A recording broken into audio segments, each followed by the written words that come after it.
The Duke's bride was not chosen, she was sentenced. On the night Elara Whitmore became a duchess, she learned the truth. Her husband didn't want a wife, he wanted a ghost. In a rain-drenched mansion where servants whispered and society watched, Adrian Blackthorne delivered his wedding vow with ice in his voice. You will remain untouched forever. She had entered as a pawn in a power game she never understood. Now, trapped in a marriage colder than death itself, Elara faces a choice: disappear into silence or become the one thing this broken man never expected, someone who refuses to break. Stay until the end to see how she shatters every rule. Like, comment, and tell us what city you're watching from. The rain fell like a judgment. It hammered against the tall windows of Blackthorne Manor, turning the glass into rivers of silver and shadow. Inside, the wedding guests had long since departed, their carriages disappearing into the storm-soaked night, wheels crunching over gravel that would be mud by morning. The champagne had been drunk. The toasts had been made. The contracts had been signed. And now Elara Whitmore, no, Elara Blackthorne now, stood alone in the vast master bedroom, staring at her reflection in a mirror framed in gold. She looked like a bride. White silk, lace that had cost more than her father's yearly income, pearls woven into dark hair that had been pinned and arranged by hands that were not her own. But her eyes told a different story. They were the eyes of someone who had just realized she'd been sold. The door opened behind her. She didn't turn. She had been expecting this moment, dreading it, wondering what kind of man she had married and what he would demand of her now that the performance was over. Adrian Blackthorne entered without ceremony. He was still in his wedding attire, black coat, immaculate cravat, boots that made no sound against the Persian carpet despite their obvious weight. Everything about him was controlled, precise, cold. He was handsome in the way a blade was handsome. Sharp features, dark hair, eyes the color of winter storms, the kind of face that made women whisper and men step aside. But there was something else there too, something that made Elara's stomach tighten with instinct she couldn't name. Danger. Emptiness. A man who had learned to stop feeling. "Turn around," he said. His voice was low, cultured, and utterly without warmth. Elara turned slowly, her wedding gown rustling. She met his gaze and held it, even as her heart pounded. She had learned early that showing fear only made predators bolder. Adrian studied her for a long moment, his expression unreadable. Then he crossed to a side table, poured himself a drink from a crystal decanter, and took a slow sip before speaking again. "I'm going to make something very clear," he said.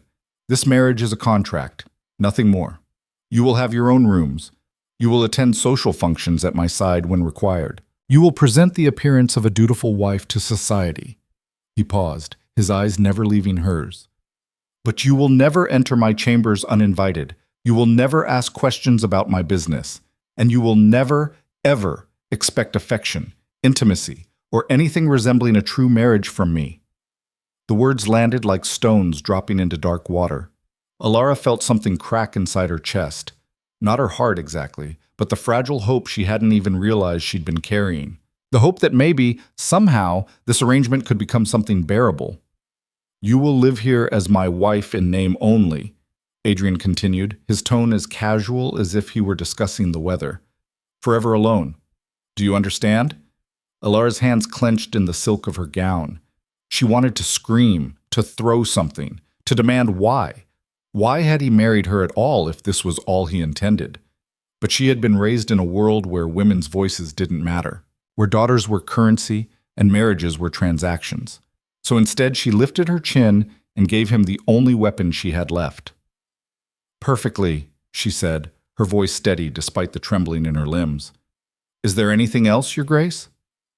Something flickered in his eyes, surprise maybe, or annoyance that she hadn't broken down weeping, but it vanished as quickly as it appeared. "Your rooms are through that door," he said, gesturing to a connecting entrance she hadn't noticed. "Good night, Lady Blackthorne." He turned and walked toward the window, dismissing her as if she were a servant. Elara stood frozen for another heartbeat, caught between humiliation and fury. Then she walked through the connecting door, closed it behind her with deliberate quiet, and stood in the center of her new prison. The room was beautiful.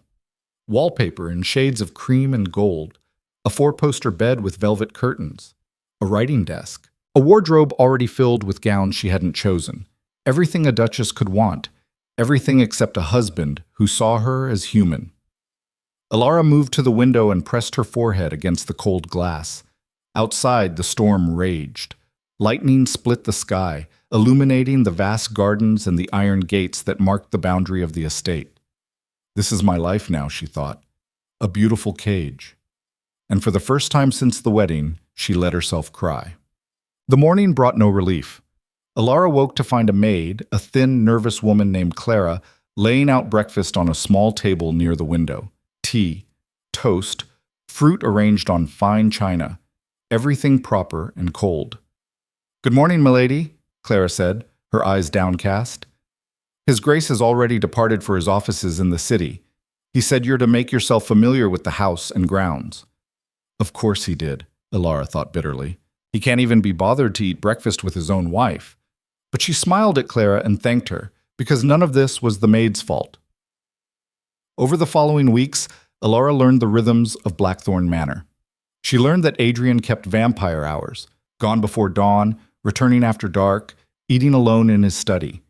She learned that the servants walked on eggshells, speaking in whispers, avoiding the east wing where his private rooms were located. She learned that she was expected to attend social functions, charity luncheons, opera performances, dinner parties hosted by the city's elite, but always as an ornament on Adrian's arm.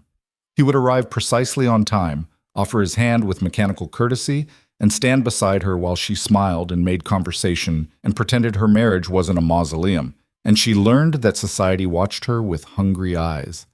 "Poor thing," she overheard one woman whisper at a garden party. "Married to the Duke of Ice. They say he hasn't touched her, not once." "Well, can you blame him?" another replied, her voice dripping with false sympathy. "She's pretty enough, I suppose, but hardly the type to warm a man like that." Elara's face burned, but she kept her composure. She had become very good at that, at pretending the whispers didn't slice her open a little more each day. The only reprieve came in the manor's library. It was a vast room on the second floor, lined floor to ceiling with books that smelled of leather and old paper. Elara spent hours there, losing herself in novels and poetry, anything to escape the suffocating silence of her reality. One afternoon, she discovered a section devoted to military history. Campaign maps, battle reports, memoirs written by soldiers, and tucked between them, a leather-bound journal with no name on the cover. Curiosity overrode caution. She opened it. The handwriting was precise, controlled, just like Adrian's voice. The entries were dated 7 years ago. And as Elara read, her blood ran cold. "We lost 32 men today. The enemy knew we were coming. Someone talked, or someone failed to secure the intelligence. Captain Reeves is dead. Lieutenant Harding is dead. Corporal Marsh will not survive the night. I gave the order to advance. I am responsible for every body we carry back." The entries continued, each one more haunted than the last. Descriptions of battles gone wrong, decisions made under impossible pressure, names of the dead written out one by one, as if recording them could somehow grant absolution. The final entry was dated the day after a massacre. 70 men under my command. 41 came home. The rest are buried in foreign soil because I miscalculated, because I trusted the wrong intelligence, because I failed. I will never forgive myself. I will never forget their faces. And I will never let anyone close enough to suffer for my mistakes again. Elara closed the journal with shaking hands. She understood now. Not everything, but enough. Adrian Blackthorn wasn't cold because he was cruel. He was cold because he was drowning in guilt, and he'd convinced himself that distance was the only way to keep from pulling others under with him. It didn't excuse what he'd done to her, didn't make the loneliness any easier to bear. But it explained the locked doors and the empty eyes and the way he flinched, just barely, whenever someone got too close. She should have put the journal back and forgotten what she'd read. Instead, she kept it. 3 months into the marriage, everything changed. It happened at a military gala, one of those grand affairs where decorated officers and their wealthy patrons gathered to celebrate victories and raise funds for veterans. Elara had attended reluctantly, uncomfortable in a gown that cost more than most families earned in a year, standing beside Adrian as he spoke with generals and politicians. She was studying the portraits on the walls, paintings of past commanders, their faces stern and proud. when a commotion erupted near the entrance. A man in a worn uniform was shouting, his voice ragged with fury. "Where is he? Where is the Duke of Blackthorn?" The crowd parted like water. Conversation died. Every eye turned toward the source of the disruption, and then toward Adrian. Elara felt her husband go rigid beside her, not afraid exactly, but braced, as if he'd been expecting this. The man pushed through the crowd. He was in his 30s, scarred and thin, with the look of someone who'd seen too much and survived on rage alone. His eyes locked on Adrian with an intensity that made Elara's skin prickle. "You," the man spat. "You remember me? Sergeant Marcus Brennan. I served under you in the Carvathian campaign." Adrian's face remained impassive. "I remember." "Do you remember my brother?" Brennan's voice broke. "Thomas Brennan, corporal, 23 years old. Do you remember giving the order that got him killed?" The room went silent. You could have heard a pin drop on the marble floor. Adrian didn't flinch, didn't look away. "I remember every man I lost, including your brother." "You lost him?" Brennan laughed, a bitter, hollow sound. "You killed him. You and your ambition and your need to prove yourself the great hero. You sent us into that valley knowing it was a trap, and 41 men died for your glory." Elara felt the weight of every stare in the room. She saw the calculation in the politician's eyes, the hunger in the journalist's scribbling notes, the horror in the society ladies who lived for scandal. And she saw Adrian standing there like a statue, taking every accusation as if it were a blow he deserved. "You're right," Adrian said quietly. Brennan stopped mid-breath. The crowd gasped. "I gave the order," Adrian continued, his voice carrying across the silent ballroom. "I was the commanding officer. The responsibility was mine, and I have lived with that failure every day since." "Lived with it?" Brennan's hands clenched into fists.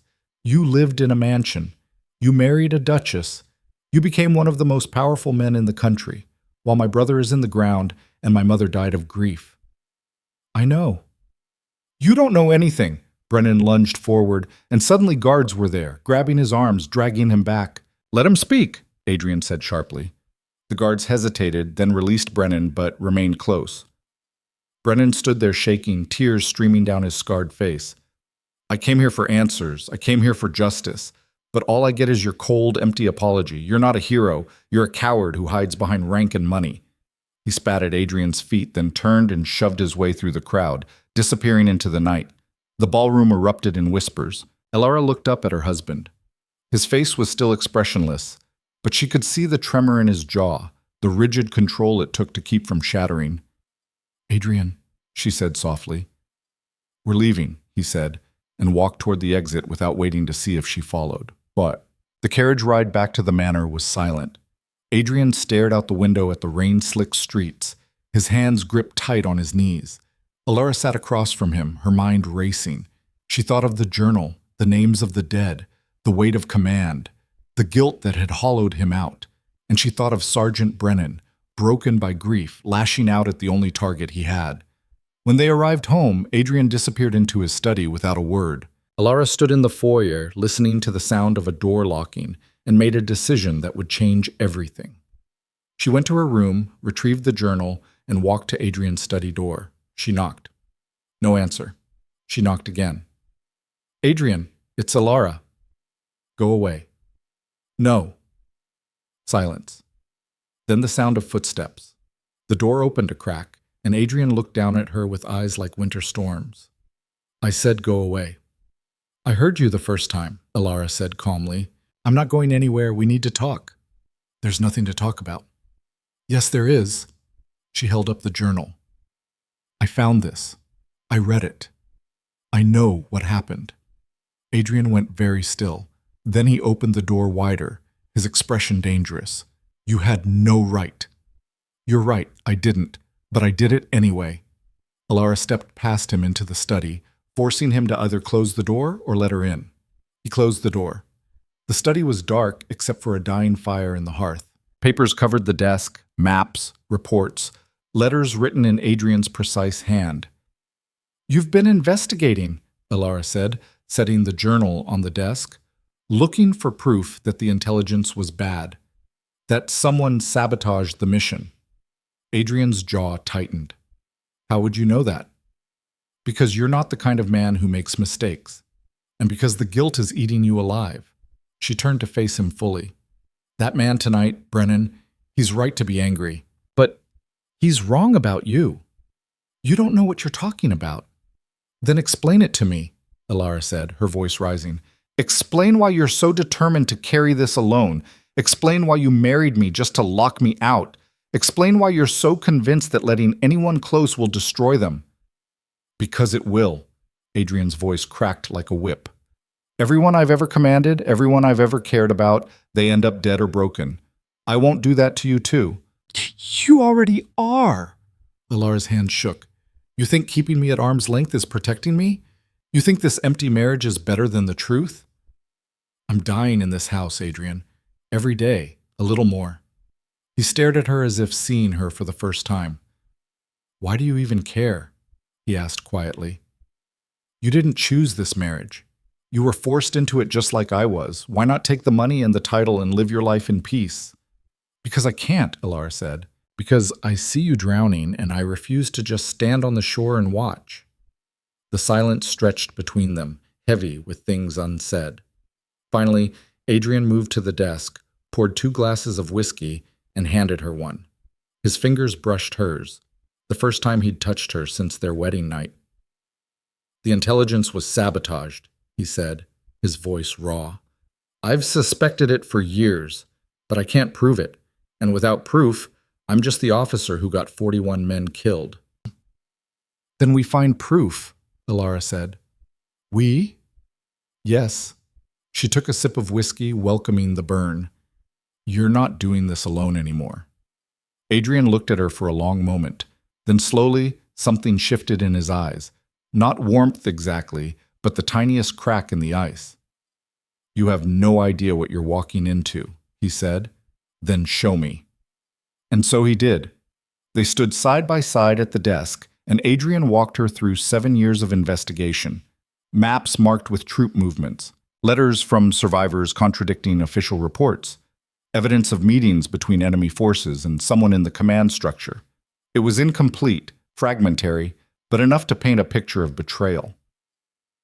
There's someone in the war ministry, Adrian said. Someone high-ranking. They've been selling intelligence to our enemies for years. The Carvathian campaign was just one of their successes. Do you have any suspects? 3, but all of them are protected by powerful allies. Accusing them without ironclad proof would be suicide, political and possibly literal. Elara studied the maps, her mind working. What about Brennan? Could he help? He wants me dead. Why would he help? Because he doesn't want revenge. He wants the truth. Elara met Adrian's eyes. Give him that, and he'll be your greatest ally. Adrian shook his head. You don't know what you're asking. I know exactly what I'm asking. I'm asking you to stop hiding, to stop punishing yourself, to let someone else share the weight. Why? Adrian's voice was barely above a whisper. Why would you do that for me? Elara smiled sadly. Because someone has to, and because maybe, just maybe, this marriage could be more than a prison sentence. Something broke in Adrian then. Not his control exactly, but his certainty that he had to face everything alone. He reached out slowly, as if testing whether she was real, and brushed a strand of hair from her face. If we do this, he said, there's no going back. These people are dangerous. They've killed before. They'll kill again. Then we'll be dangerous too, Elara said. Adrian stared at her. Then he did something she'd never seen him do before. He smiled. It was small, barely there, but it transformed his face completely. You're either very brave or very foolish, he said. Both, Elara replied. Now, where do we start? They worked through the night, developing a plan. Adrian would reach out to Brennan through a mutual contact, a chaplain who'd served with them both. Elara would use her social connections to gather intelligence at upcoming events, listening for loose tongues and hidden alliances. It was dangerous. It was reckless. It was the first real thing either of them had done in years. When dawn broke through the study windows, Elara realized she'd fallen asleep in a chair by the fire. Someone had draped a blanket over her shoulders. Adrian was still at his desk, reviewing documents. But when she stirred, he looked up, and for the first time since their wedding, his eyes weren't empty.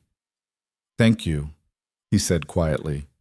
Elara stood, the blanket falling away. For what? For not running. For staying. She crossed to the desk and placed her hand over his. His fingers were cold, but they didn't pull away. "We're in this together now," she said. "Whatever comes next." Adrian looked down at their joined hands, and Elara could see him struggling with something, with years of trained distance, with the fear that caring about anyone would lead to their destruction. But slowly, carefully, he turned his hand over and laced his fingers through hers. "Whatever comes next," he echoed. Outside, the rain had stopped.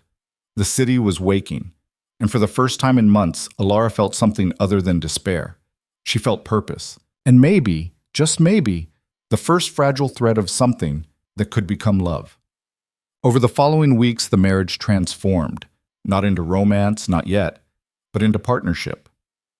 Adrian still maintained his distance in public, still kept his rooms locked, still carried himself with the same controlled authority. But in the privacy of his study, late at night when the rest of the manor slept, he and Elara worked side by side. They mapped out connections, tracked financial records, interviewed survivors from the Carvathian campaign who were willing to speak off the record.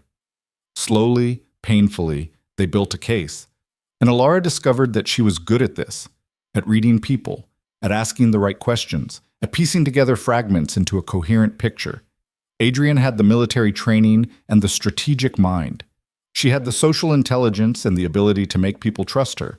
Together, they were formidable. "You missed your calling," Adrian said one night, reviewing her notes from a dinner party. "You should have been a spy." "I'm the daughter of a minor baron," Elara replied dryly. "My calling was to marry well and produce heirs.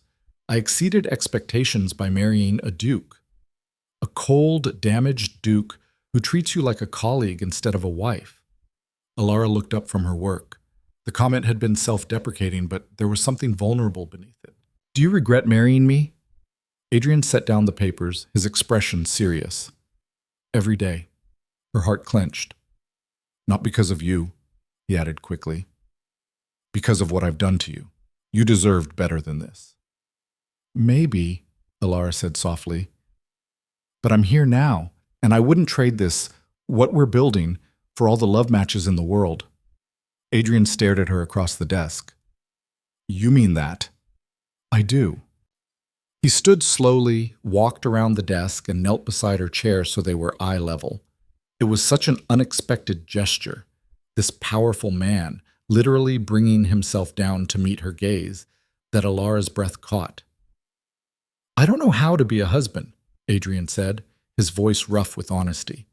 "I don't know how to let someone in without fear that I'll destroy them. But I want—" He stopped, struggling. "I want to try, if you'll allow it." Elara reached out and touched his face, feeling the tension in his jaw, the warmth of his skin. "I want that too." They stayed like that for a long moment, not kissing, not embracing, but simply acknowledging that something had shifted, that the walls between them were starting to crack. Then Adrian stood, offered his hand, and pulled her to her feet. "Come with me," he said. He led her through the manor, up a back staircase, to a door she'd never seen open. His private chambers.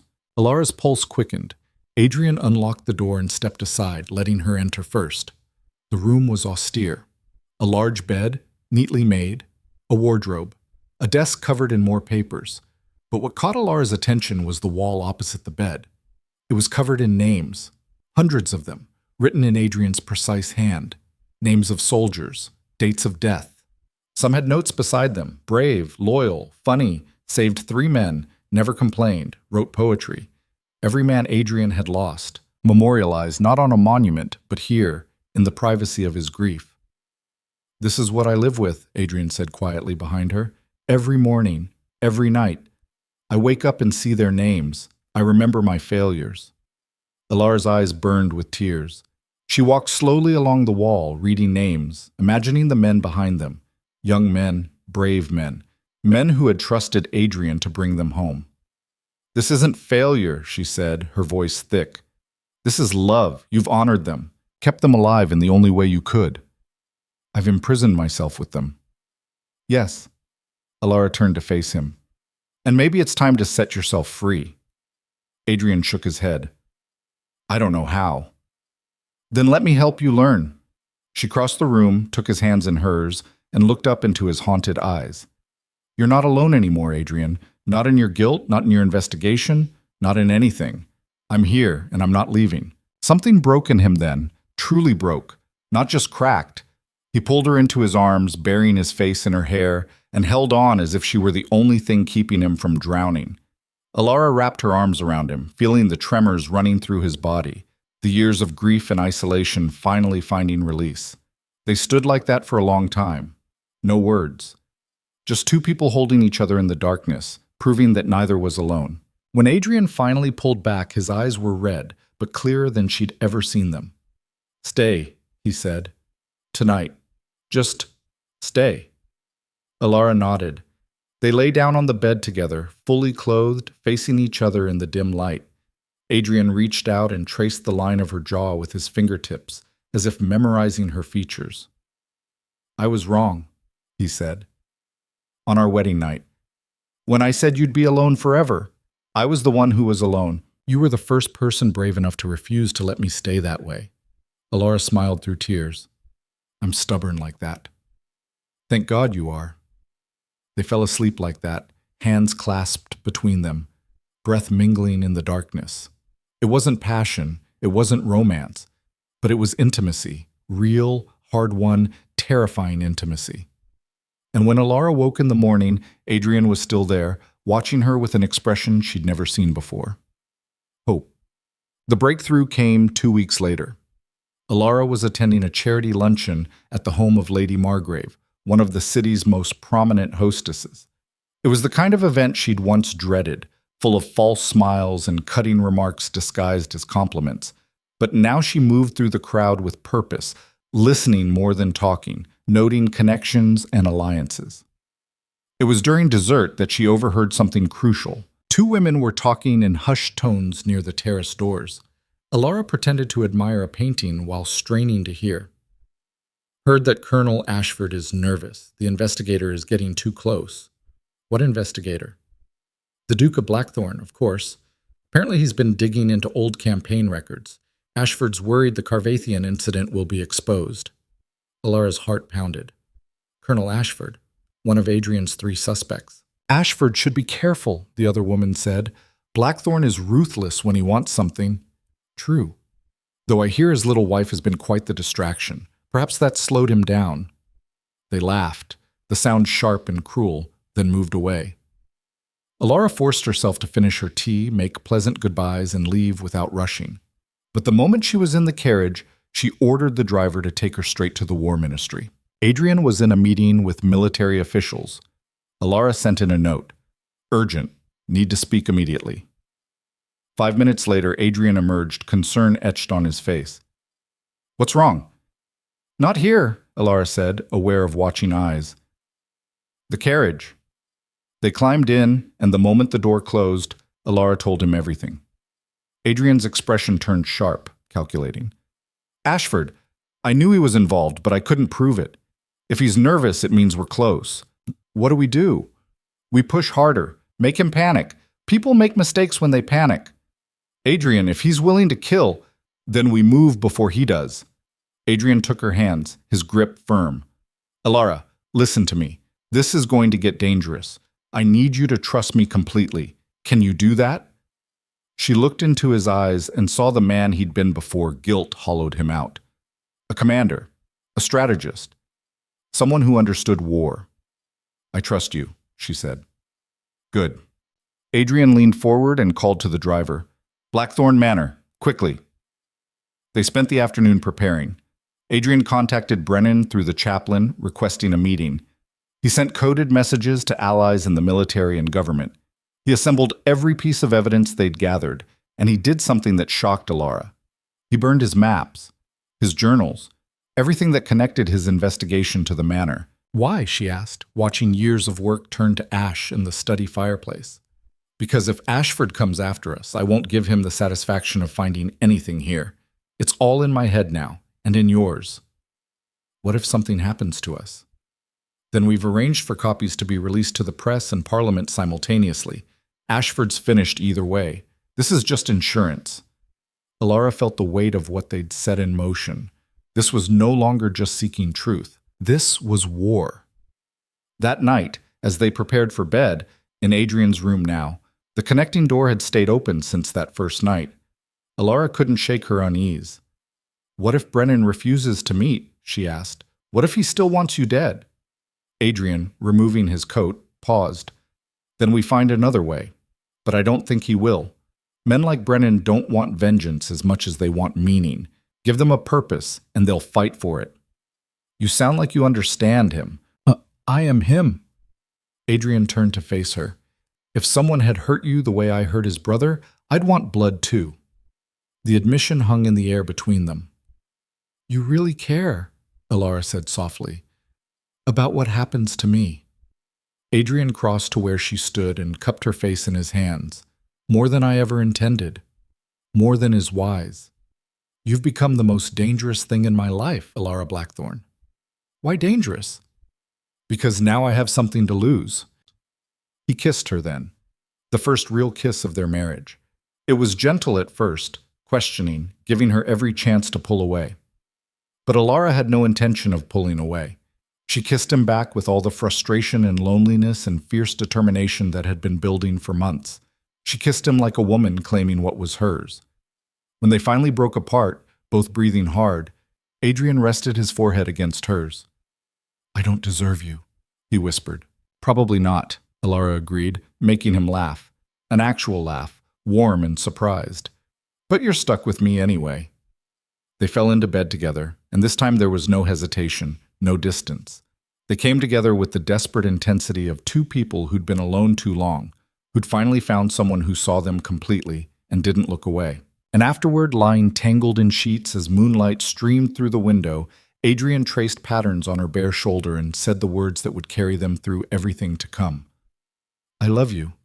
I didn't think I was capable anymore, but I do. Elara turned in his arms, tears streaming down her face. I love you too. Even when I hated you, even when I was alone. Some part of me was already yours. They slept wrapped around each other, two damaged souls who'd found unexpected salvation in each other's arms. Neither knew that tomorrow would bring the storm. The message came at dawn. A rider on a lathered horse carrying a sealed letter addressed to the Duke of Blackthorne. Adrian read it standing in the foyer, his face going pale. What is it? Elara asked, still in her dressing gown, alarmed by the commotion. Adrian handed her the letter. Your meddling has been noted. Withdraw your accusations, burn your evidence, and disappear into the obscurity you deserve, or face consequences you cannot imagine. You have 48 hours. This is your only warning. A friend. Ashford, Elara breathed, or someone working for him. Adrian's jaw was tight. They're trying to scare us off. Are we scared? Adrian looked at her, and in his eyes she saw the warrior he'd tried to bury. Terrified. But we're not stopping. What do? We accelerate the plan. Brennan agreed to meet, today, at an old church outside the city. We go there, show him the evidence, and convince him to testify publicly. With a survivor willing to speak, Ashford's threats become meaningless. And if it's a trap, then we walk into it together. They dressed quickly, armed themselves, Adrian with a pistol concealed in his coat, Elara with a small blade strapped to her thigh, and departed before the household fully woke. The ride to the church took 2 hours. It was an abandoned stone building on the outskirts of the city, surrounded by overgrown graves and twisted trees. The perfect place for secrets. Brennan was waiting inside, standing before a broken altar. He looked gaunt, haunted, but his eyes were sharp as they fixed on Adrian. You came, he said. You asked, Adrian replied. I owe you that much. Brennan's gaze shifted to Elara. And who's this? Your conscience? My wife, Adrian said. And my partner. Elara stepped forward. Mr. Brennan, I know you have every reason to hate my husband, But we're here because we've discovered something you need to know. The campaign that killed your brother, it was sabotaged. Brennan's expression flickered. What are you talking about? Adrian laid out the evidence. Maps, testimony, financial records showing payments from enemy forces to someone in the war ministry, the pattern of failures that suggested deliberate betrayal. You weren't sent into that valley because I made a tactical error, Adrian said, his voice raw. You were sent there because someone wanted you dead. Someone sold us out, and your brother and 40 others paid the price for that betrayal. Brennan stared at the document spread across a stone bench. His hands shook. Who? Colonel Richard Ashford, Elara said, and possibly others, but we can't prove it without someone from the campaign willing to testify publicly. You want me to be your witness? Yes, Adrian said. I know I have no right to ask. I know you'd be putting yourself at risk. But if we don't stop Ashford now, he'll keep selling information. More men will die. Your brother's death will mean nothing. Brennan was silent for a long moment. Then he looked up, tears streaming down his scarred face. I wanted to kill you. For years, that's all I could think about. Making you suffer the way my family suffered. I know, Adrian said, and I wouldn't have stopped you. But this, Brennan gestured to the evidence. This means Thomas didn't die because of a mistake. He died because someone murdered him, murdered all of them. Yes. Brennan wiped his face roughly. What do you need from me? Adrian and Elara exchanged glances. They had him. We need you to come to the War Ministry tomorrow, Adrian said. We've arranged a formal hearing with the Inspector General and members of Parliament. You'll testify to what you witnessed during the campaign. We'll present the evidence, and Ashford will be arrested. Just like that? Just like that. But Brennan, Adrian's voice turned grave. Once you do this, there's no going back. Ashford has powerful friends. You'll be painting a target on your back. Brennan laughed bitterly. I've been dead inside for 7 years, Your Grace. A target sounds almost refreshing. They spent the next hour preparing Brennan's testimony, making sure he understood what would be asked and what to emphasize. Elara took notes in a small journal, her mind cataloging every detail. It was when they were preparing to leave that she noticed it, a figure in the church doorway, watching. Adrian, she said quietly, her hand moving toward the blade at her thigh. Adrian followed her gaze and tensed. Show yourself. The figure stepped into the light, a young man in military uniform, hand on the pistol at his belt. Lieutenant Davies, Adrian said, recognition and resignation in his voice. Ashford sent you. He did, Davies admitted. He looked uncomfortable but determined. He wants you to know that if you proceed with this hearing, there will be accidents. Your wife's carriage might have faulty brakes. Your manor might catch fire. These things happen. Rage flooded Elara. You're threatening us? I'm warning you, Davies said. The colonel protects his interests, and he has resources you can't imagine. Adrian stepped forward, his presence suddenly commanding. Tell Ashford this. We're not stopping. We're not running. And if anything happens to my wife or anyone connected to this investigation, I will personally destroy him. Not through courts, not through hearings. I will end him the way we ended enemies in the field. Am I understood? Davies swallowed hard. You're making a mistake, Your Grace. I've made plenty. This isn't one of them. Now leave. Davies hesitated, then turned and disappeared into the morning mist. Brennan let out a shaky breath. He's serious. Ashford will kill you both. Let him try, Elara said, her voice cold and fierce. We've come too far to back down now. Adrian looked at her with something like awe. You're terrifying when you're angry. Good. Maybe I'll finally get society to respect me. Despite everything, Brennan laughed. You two are either the bravest people I've ever met or the most foolish. Both, they said in unison, then smiled at each other.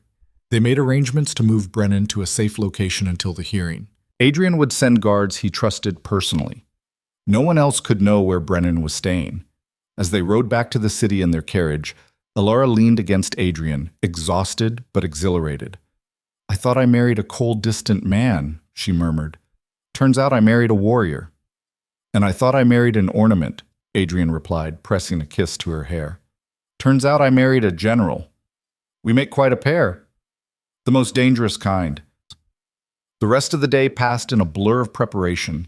Adrian met with allies, secured commitments, ensured that the hearing would proceed under heavy guard. Elara coordinated with trusted servants to fortify the manor, ensuring that Ashford couldn't strike at them in their sleep. That night, they didn't sleep at all. They lay in bed talking, planning, occasionally kissing, when the tension became too much to bear. "If this goes wrong tomorrow," Adrian said at one point, his fingers tracing the curve of her spine, "I want you to know—" "Don't," Elara interrupted, placing a finger on his lips. "Don't say goodbye. We're both walking out of that hearing alive and together." "How can you be so certain?" "Because I refuse to live in a world where we don't get our happy ending. I've earned it. You've earned it. And I'll fight anyone who tries to take it from us." Adrian pulled her close and held her like she was the most precious thing in his world. Because she was. The war ministry stood like a fortress in the heart of the city, all granite columns and iron gates built to intimidate. Elara felt the weight of it as their carriage rolled through the entrance at precisely 9 in the morning. Guards lined the pathway, their faces impassive, hands resting on rifle stocks. "They're expecting trouble," Adrian murmured, his eyes scanning the building's upper windows. "Are they expecting us to bring it or face it?" Elara asked. "Both." The hearing was scheduled for 10 o'clock in the Grand Chamber, a vast room normally reserved for courts martial and disciplinary proceedings. Adrian had chosen it deliberately. Maximum visibility, maximum pressure. As they climbed the marble steps, a clerk intercepted them. Young, nervous, wringing his hands. "Your Grace, there's been a complication." Adrian's expression didn't change, but Elara felt him go rigid beside her. "What kind of complication?" "Sergeant Brennan hasn't arrived. The guards you sent to escort him, they found the safe house empty. No sign of struggle, but he's gone." The words hit like a physical blow. Elara's mind raced. "When did they discover this?" "An hour ago. We've searched the surrounding area. Nothing." Adrian's jaw tightened. "He didn't run. Ashford has him." "We don't know that for certain." "Yes, we do." Adrian turned to Elara, and she saw calculation behind his eyes. "Without Brennan's testimony, we have circumstantial evidence at best. Ashford knows that. He's eliminated our witness." "Then we testify ourselves," Elara said immediately. "You're not military. They won't give your testimony the same weight." "Then we make them listen." The clerk shifted uncomfortably. "Your Grace, the Inspector General is asking if you wish to postpone—" "No," Adrian said sharply. "We proceed as planned. Tell the inspector we'll be ready in 15 minutes. The clerk scurried away. Elara grabbed Adrian's arm. "What are we going to do?" "Exactly what we came here to do. Present the evidence, force Ashford to respond, and hope that somewhere in his lies he gives us something we can use." "That's not a plan. That's a prayer." Adrian smiled grimly. "Welcome to war." They entered a side chamber to prepare. Adrian laid out documents on a table, maps, financial records, testimony from other survivors collected over the years. It was compelling, but Elara could see the holes. Without Brennan to provide first-hand witness to the campaign's events, everything was open to interpretation. "We need something stronger," she said, pacing. "Something Ashford can't explain away." "Like what? A signed confession?" Elara stopped mid-stride. "What if we could get him to confess, not in writing, but publicly, in the hearing? He's not stupid enough to—" "He is if he's angry enough." Elara's mind was working fast now. "Adrian, you said people make mistakes when they panic.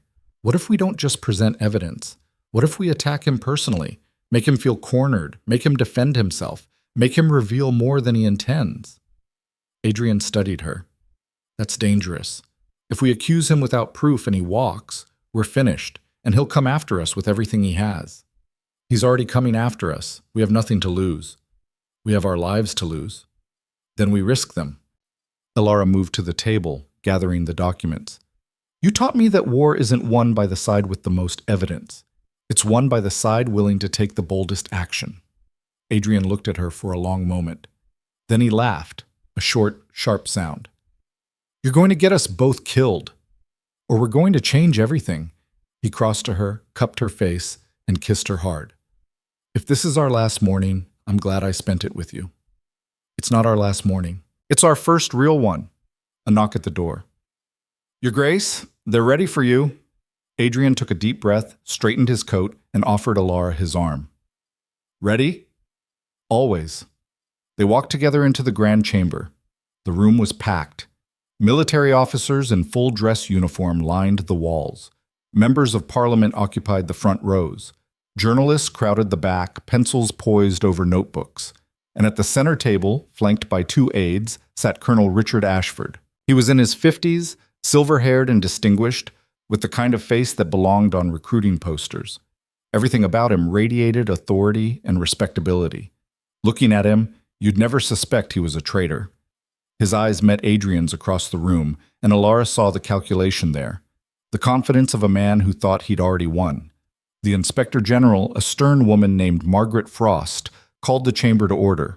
We are here to investigate allegations made by His Grace, the Duke of Blackthorn, regarding irregularities in the Carvathian campaign of 7 years past. Your Grace, you may present your case. Adrian stood. Every eye in the room fixed on him. Thank you, Inspector General. 7 years ago, I commanded the 3rd Regiment in the Carvathian Valley. We were sent on a mission based on intelligence that proved to be false. 41 men died in the resulting ambush. For years, I believed this was my failure. A tactical error, poor judgment, the fog of war. His voice carried across the silent chamber. But evidence has emerged suggesting the intelligence was deliberately falsified, that someone in our command structure sold information to enemy forces, that those 41 men were murdered, not by the enemy, but by one of our own. Murmurs rippled through the crowd. Ashford's expression remained neutral, but Elara saw his fingers tighten on the armrest. That's a serious allegation, Your Grace, Inspector Frost said. I assume you have proof? I have financial records showing payments from known enemy agents to an account linked to a senior officer. I have testimony from survivors noting inconsistencies in the intelligence briefings. I have correspondence that suggests advanced knowledge of the ambush. And I have 7 years of investigations that all point to one conclusion. Adrian turned and looked directly at Ashford. Colonel Richard Ashford has been selling military secrets for over a decade. The Carvathian campaign was just one of many betrayals. And he's been protected by his reputation and his allies for far too long. The chamber erupted. Officers shouted. Politicians demanded order. Journalists scribbled frantically. Inspector Frost slammed her gavel repeatedly. Silence! We will have order! Slowly, the noise subsided. Ashford rose to his feet. His face was calm, but Elara could see the fury beneath it. Your Grace, I understand you've been under considerable strain. The loss of so many men would affect anyone. But these accusations are not only false, they're slanderous. I demand you present actual evidence or withdraw them immediately. Evidence, Adrian said coldly. Like this? He produced a document and handed it to an aide who carried it to Inspector Frost. She scanned it, her eyebrows rising. This is a bank record showing large deposits to an account registered under a false name. How does this connect to Colonel Ashford? The account was opened using a military identification number. That number belongs to Ashford. That proves nothing, Ashford snapped. ID numbers can be stolen, forged. This is circumstantial at best. Then explain the correspondence, Adrian continued, producing more papers. Letters between the account holder and known enemy operatives, discussing troop movements, supply routes, mission details. Letters written in your distinctive hand, Colonel. Ashford's face reddened. I've never seen those documents. They're forgeries. Really? Because we had them authenticated by 3 separate handwriting experts. All confirmed they match your official reports. Lies! Ashford was losing his composure now. This is a witch hunt. The Duke is trying to deflect blame for his own failures onto me. My failures? Adrian's voice turned sharp as a blade. I owned my failures, Ashford. I've lived with them every day. But I won't own yours. I won't let the men who died in that valley be forgotten while you continue to profit from their deaths. You have no idea what you're talking about. Then enlighten me. Adrian leaned forward. Tell this chamber why enemy forces knew our exact position before we even reached the valley. Tell them why the reinforcements that were promised never arrived. Tell them why you requisitioned funds for intelligence operations that never happened. Tell them where that money went. Ashford's hands were shaking. I don't have to explain myself to you. No, you have to explain yourself to them. Adrian gestured to the crowd. To the officers who served under you. To the families of the men who died. To the country you swore to protect. The chamber was dead silent now. Everyone waiting. Ashford looked around, seeing the doubt in faces that had once trusted him, seeing his carefully constructed reputation crumbling, and then he made his mistake. You want to know why those men died? He said, his voice rising. Because war is messy. Because intelligence fails. Because commanders like you make bad decisions and then look for someone else to blame. I've served this country for 30 years while you played at being a duke. Don't lecture me about duty. Then explain the payments, Inspector Frost said quietly. Explain the correspondence. If these are forgeries, where are your records proving otherwise? Ashford's mouth opened, closed. My records were destroyed in a fire. How convenient, Elara said. Every head turned to her. She hadn't planned to speak, but the opening was too perfect. How convenient that every piece of evidence that might exonerate you has been destroyed, lost, or stolen. How convenient that every witness who might testify against you has disappeared or met with accidents. How convenient that you've managed to avoid scrutiny for a decade while men died and families grieved. Who are you to speak here? Ashford demanded. You're not military. You're not even qualified to understand. I'm the wife of a man who spent 7 years trying to find the truth, Elara said, standing. I'm someone who's watched my husband torture himself over failures that were never his. And I'm someone who's smart enough to see through your lies, Colonel, even if half this room isn't. Ashford's face went purple. You dare! I dare because someone has to, Elara's voice rang out clear and strong. My husband has presented evidence. You've presented excuses. If you're innocent, prove it. Show us your records. Explain the payments. Give us something. Anything other than outrage and deflection. I don't answer to you, girl. No, but you answer to them. Elara pointed to the military officers lining the walls. Those men trusted you. They followed your orders. Some of them died because of those orders. They deserve better than a coward who hides behind rank and reputation. Ashford lunged toward her, and suddenly guards were there, restraining him. The chamber erupted again in chaos. Inspector Frost's gavel cracked like thunder. Colonel Ashford, control yourself. But Ashford was beyond control. Years of careful composure shattered in an instant. She knows nothing. None of you know anything. You sit here in your comfortable offices passing judgment, but you weren't in the field. You didn't see what I saw. Sometimes sacrifices have to be made. He stopped abruptly, realizing what he'd said. The silence was absolute. Sacrifices? Adrian said softly. What kind of sacrifices, Colonel? Ashford's face went white. I didn't mean... You just admitted that men were sacrificed, deliberately. Why? No, Ashford looked around wildly, seeing the trap closing. You're twisting my words. I'm repeating them, Adrian said. You said sacrifices had to be made. What were you paid to sacrifice those men? Nothing. I was paid nothing. Ashford caught himself again, but too late. Inspector Frost stood slowly. Colonel Ashford, you just denied being paid, but no one in this chamber mentioned payment until now.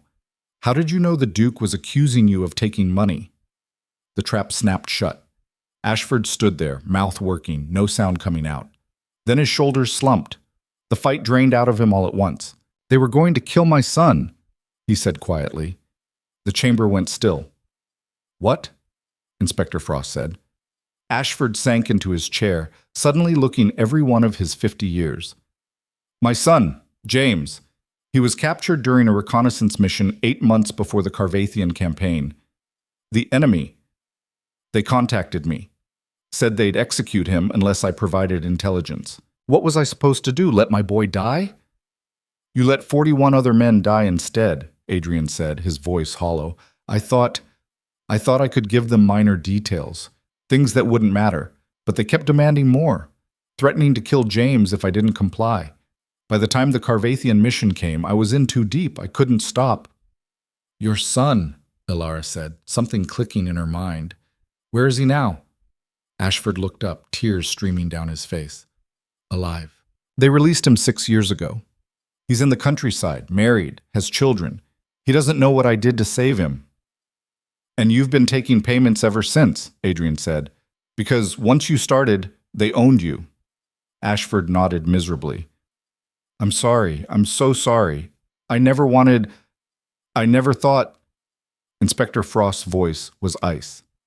Colonel Richard Ashford, you are under arrest for treason, conspiracy, and the murder of 41 soldiers under your command. Guards, take him into custody. As guards moved forward, Ashford looked across the chamber at Adrian. I'm sorry, he said again. I'm sorry for what I did to you, for what I made you carry. Adrian said nothing. He just watched as they led Ashford away. The chamber remained silent for a long moment after the doors closed. Then Inspector Frost turned to Adrian. Your Grace, on behalf of the military and the government, I apologize. Your name will be cleared. The families of the fallen will be informed of the truth, and we will root out any remaining conspirators in Ashford's network. Adrian nodded slowly. Thank you, Inspector. There will be a formal commendation, of course, and reparations. I don't want them. Adrian's voice was firm. Give them to the families, to the survivors. They're the ones who paid the price. Inspector Frost studied him, then nodded with respect. As you wish. As the chamber began to empty, Adrian and Elara stood together, neither quite believing it was over. We did it, Elara said quietly. You did it, Adrian corrected. You pushed him until he broke. I would have just presented evidence and let them debate it for months. We did it together. Adrian pulled her close, right there in the grand chamber with dozens of witnesses, and kissed her forehead. My fearless general. But their moment was interrupted by a commotion at the entrance. Guards rushing in, voices raised in alarm. Lieutenant Davies pushed through the crowd, his face pale. Your Grace, it's Sergeant Brennan. We found him. Adrian tensed. Where? In an abandoned warehouse near the docks. He's alive, but... Davies hesitated. You need to see this. They followed Davies through the winding streets to the warehouse district. The building was guarded now, soldiers keeping back curious onlookers. Inside, the smell hit them first, blood and fear and something worse. They found Brennan in a back room, sitting against a wall, bloodied but conscious. 2 soldiers were tending to his wounds. Brennan, Adrian said, kneeling beside him. What happened? Brennan looked up, his face a mass of bruises. Ashford's men grabbed me from the safe house before dawn, tried to make me sign something. A statement saying you'd fabricated evidence, that I was being coerced. Did you sign? Brennan laughed weakly. I told them to go to hell, so they decided to persuade me otherwise. Elara saw the burns on his arms, the cuts on his face, and felt sick. We need to get him to a hospital. No, Brennan said. Did you do it? Did you expose him? He confessed, Adrian said. It's over. Brennan's eyes filled with tears. Thomas wasn't just a casualty. He was murdered. Yes, and now everyone knows it. Brennan nodded slowly, then slumped. The medics moved in quickly. He'll live, one said. But he needs proper care. We're taking him to the military hospital. As they carried Brennan out on a stretcher, he reached out and grabbed Adrian's hand. Thank you, he whispered. Thank you for not forgetting them. Adrian's throat worked. Never. Outside, as the stretcher was loaded into a medical wagon, Elara leaned against the warehouse wall, suddenly exhausted. Adrian joined her and they stood in silence, watching the city wake around them. It's really over, Elara said. This part is. But the fallout... Adrian shook his head.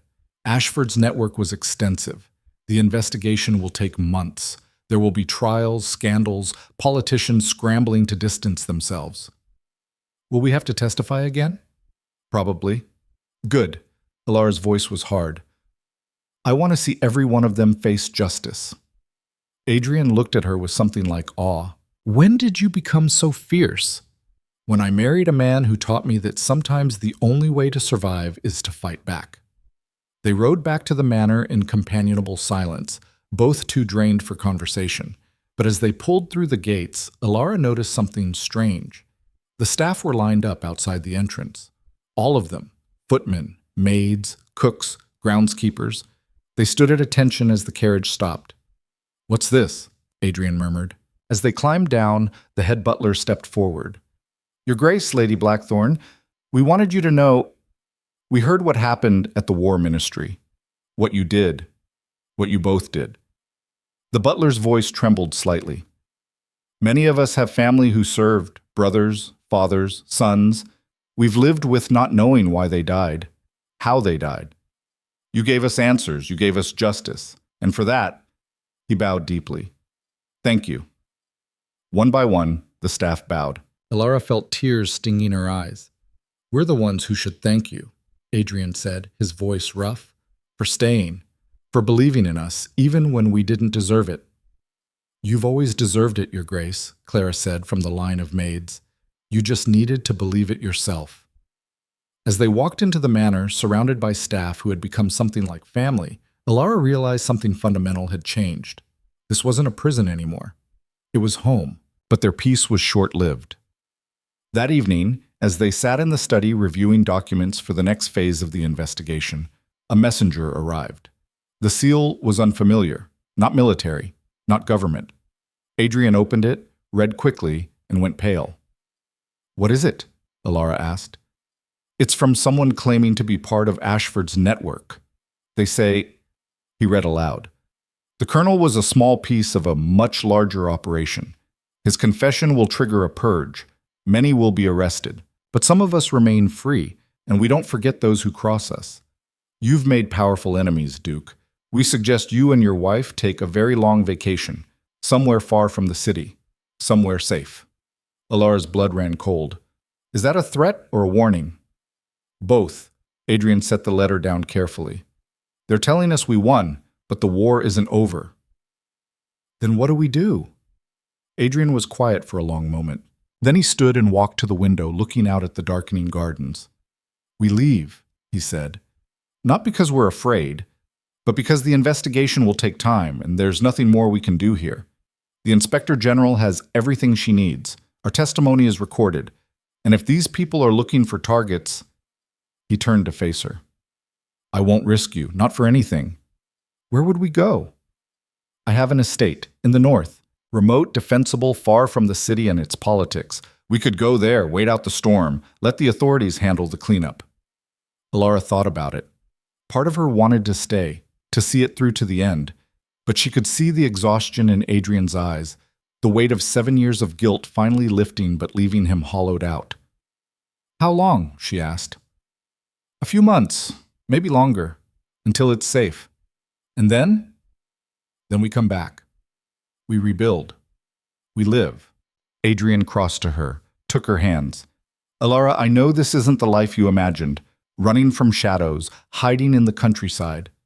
It's better than living alone in a gilded cage, Elara interrupted. If I'm with you, I don't care where we are. You mean that? I do. Adrian pulled her into his arms. When did I get so lucky? When you married a woman too stubborn to give up on you. They left at dawn 3 days later, quietly, with minimal staff. The investigation was proceeding. Arrests were being made daily, the scandal consuming the city's attention. But Adrian and Elara slipped away before the journalists and the curious could descend on them. The northern estate was called Ravencross. It sat at the edge of a vast forest, surrounded by mountains, miles from the nearest town. The house was smaller than Blackthorn Manor, but beautiful in its simplicity. Stone and timber, built to withstand harsh winters, with windows that looked out over valleys and streams. It's peaceful, Elara said as they rode up the long drive. It's isolated, Adrian corrected. I bought it years ago as a retreat, somewhere to disappear when the world became too much. I've barely used it. Then it's time we made it ours. They spent the first week settling in. The small staff who maintained the property were loyal and discreet. Elara explored the grounds, discovering gardens gone wild, a library filled with old books, stables with horses that needed riding, and slowly, imperceptibly, Adrian began to heal. Away from the city and its demands, away from the constant reminders of guilt and failure, he started to become someone new, or perhaps someone old.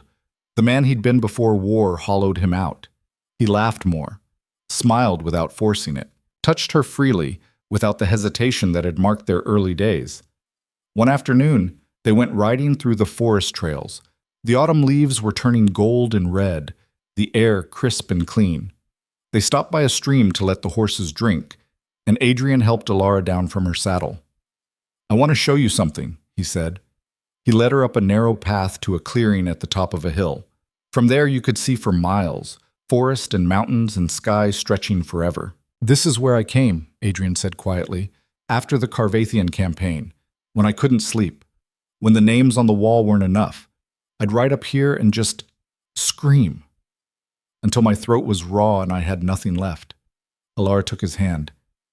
"And now? Now I think I might be able to forgive myself, because of you. Because you showed me that carrying guilt doesn't honor the dead, living well does.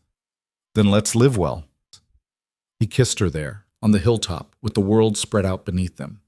And for the first time in either of their lives, they felt truly free. But freedom, they would learn, always comes with a price. A month into their stay at Raven Cross, a rider arrived with news from the city. Inspector Frost had sent a full report. 18 officers had been arrested as part of Ashford's network. 7 politicians were under investigation. The scandal had reached the highest levels of government, but there was more. "Ashford died last night," Adrian said, reading the letter. "In his cell. They're calling it suicide, but you don't believe it," Elara finished. "He knew too much. Someone silenced him before he could testify further. So the conspiracy goes even deeper." "It always does." Elara felt a chill despite the fire crackling in the hearth. "Are we safe here?" "For now. But eventually we'll have to go back, face whatever comes next. Then we will. Together." Adrian set the letter aside and pulled her into his lap. "I never thought I'd say this, but I'm glad they forced me into that marriage. I'm glad you walked into my life. Even though I've made it infinitely more complicated. Especially because of that." They sat together as darkness fell outside, and Elara realized something profound. The marriage that had begun as a prison had become their salvation. And whatever battles lay ahead, they would face them as they faced everything now, side by side, fearless, unbreakable. The next morning brought unexpected visitors. Elara was in the garden when she heard horses approaching, multiple riders, moving fast. Her hand went instinctively to the small pistol Adrian had taught her to carry, but the lead rider bore military colors, and as he drew closer, she recognized him. Lieutenant Davies. Adrian emerged from the house, his own weapon visible at his hip. "Davies, what are you doing here?" Davies dismounted, looking exhausted. "Your Grace, I'm sorry to intrude, but you need to return to the city immediately." "Why?" "Because they're trying to bury the investigation.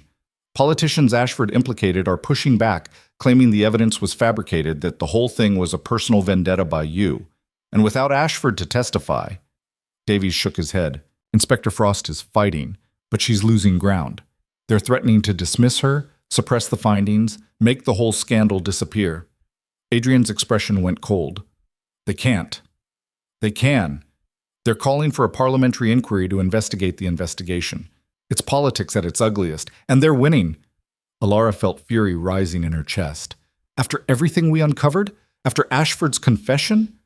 They're claiming he was coerced, that he was mentally unstable, that his confession was worthless." Davies looked at Adrian directly. "Your Grace, if you don't come back and fight this, 41 men will have died for nothing. Again." Adrian and Elara exchanged glances. The peace they'd found here, the healing they'd begun. It was over. The war had followed them even here. "When do we leave?" Elara asked. "Now," Davies said. "If we ride hard, we can reach the city by tomorrow evening. The parliamentary session is the day after." They packed quickly, efficiently. The staff at Ravencross promised to maintain the estate until their return, and as they rode out, Elara looked back at the peaceful manor and wondered if they'd ever see it again. The ride was brutal. Long hours in the saddle, minimal rest, pushing through rain and darkness. But they made it, arriving at Blackthorn Manor just as the sun was setting. The city was in chaos, protests in the streets, journalists swarming government buildings, society divided between those who believed Ashford was guilty and those who thought Adrian was orchestrating a conspiracy. "We're walking into a firestorm," Adrian said, looking out at the crowds. "Then let's burn it all down," Elara replied. That night, they strategized with Inspector Frost and a handful of loyal officers. The parliamentary inquiry would be brutal. Adrian would have to testify again, defend his evidence, withstand attacks on his character and motives. They're going to accuse you of fabricating everything to cover your own failures, Inspector Frost warned. They'll say you manipulated Ashford, coerced his confession, planted evidence. Your marriage will be scrutinized. They'll suggest Lady Blackthorne influenced you, that this was all an elaborate scheme by a social climbing woman to gain power. Elara laughed bitterly. Of course they will, because a woman couldn't possibly have legitimate concerns about justice. Can you handle it? Frost asked. Both of you? This will be worse than the hearing, more vicious, more public. Adrian looked at Elara. She looked back at him, and in that moment, they didn't need words. We can handle anything, Adrian said, as long as we're together. The parliamentary inquiry convened the next morning in the largest chamber in the capital, a vast amphitheater designed to accommodate hundreds of representatives and thousands of spectators. Every seat was filled. People stood in the aisles. The gallery above was packed with journalists. Adrian and Elara sat at the defendants' table, because that's what they were now. Defendants accused of conspiracy and fraud and manipulation. The lead inquisitor was Lord Harwick, a politician known for his theatrical style and his connections to several of the officers Ashford had implicated. He wasted no time. Your Grace, Harwick began, his voice booming across the chamber, you have made serious allegations against respected officers of this nation. You have caused immense scandal and disruption, and now we learn that your star witness, the man whose testimony would supposedly prove everything, is dead. How convenient. I didn't kill Colonel Ashford, Adrian said calmly. No, but his death certainly benefits you. Dead men can't recant their confessions. Dead men also can't implicate their conspirators. His death benefits the people he was going to expose, not me. Harwick smiled. Or so you claim, but let's examine your evidence. These financial records obtained how? Through legal channels, bank records, subpoenaed with proper authorization. Subpoenaed by whom? Inspector Frost's office. An inspector who happens to be your ally in this crusade. How do we know these records weren't altered, modified to support your predetermined conclusion? They were verified by 3 independent auditors. Auditors you hired, auditors you paid, hardly independent. The questioning went on for hours. Every piece of evidence was dissected, questioned, dismissed. Harwick made Adrian sound like a vengeful commander trying to deflect blame, willing to destroy careers and reputations to protect his own legacy. And through it all, Adrian remained calm, answering every question, refuting every accusation, never losing his composure. Until Harwick turned his attention to Elara. Lady Blackthorne, Harwick said, his tone dripping with false courtesy. You're new to society, are you not? Married only a few months before this investigation began? Yes, Elara said. And yet you've become quite involved in your husband's military affairs. Unusual for a duchess, wouldn't you say? I find justice more important than social conventions. Justice or ambition? Harwick leaned forward. Isn't it true that you pushed your husband to pursue these accusations? That you saw an opportunity to make a name for yourself? To elevate your status by attaching yourself to a scandal? No. No? Then why were you so involved? What expertise do you have in military matters?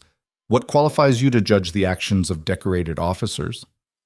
Common sense, Elara said coldly, something that seems to be lacking in this chamber. Gasps rippled through the crowd.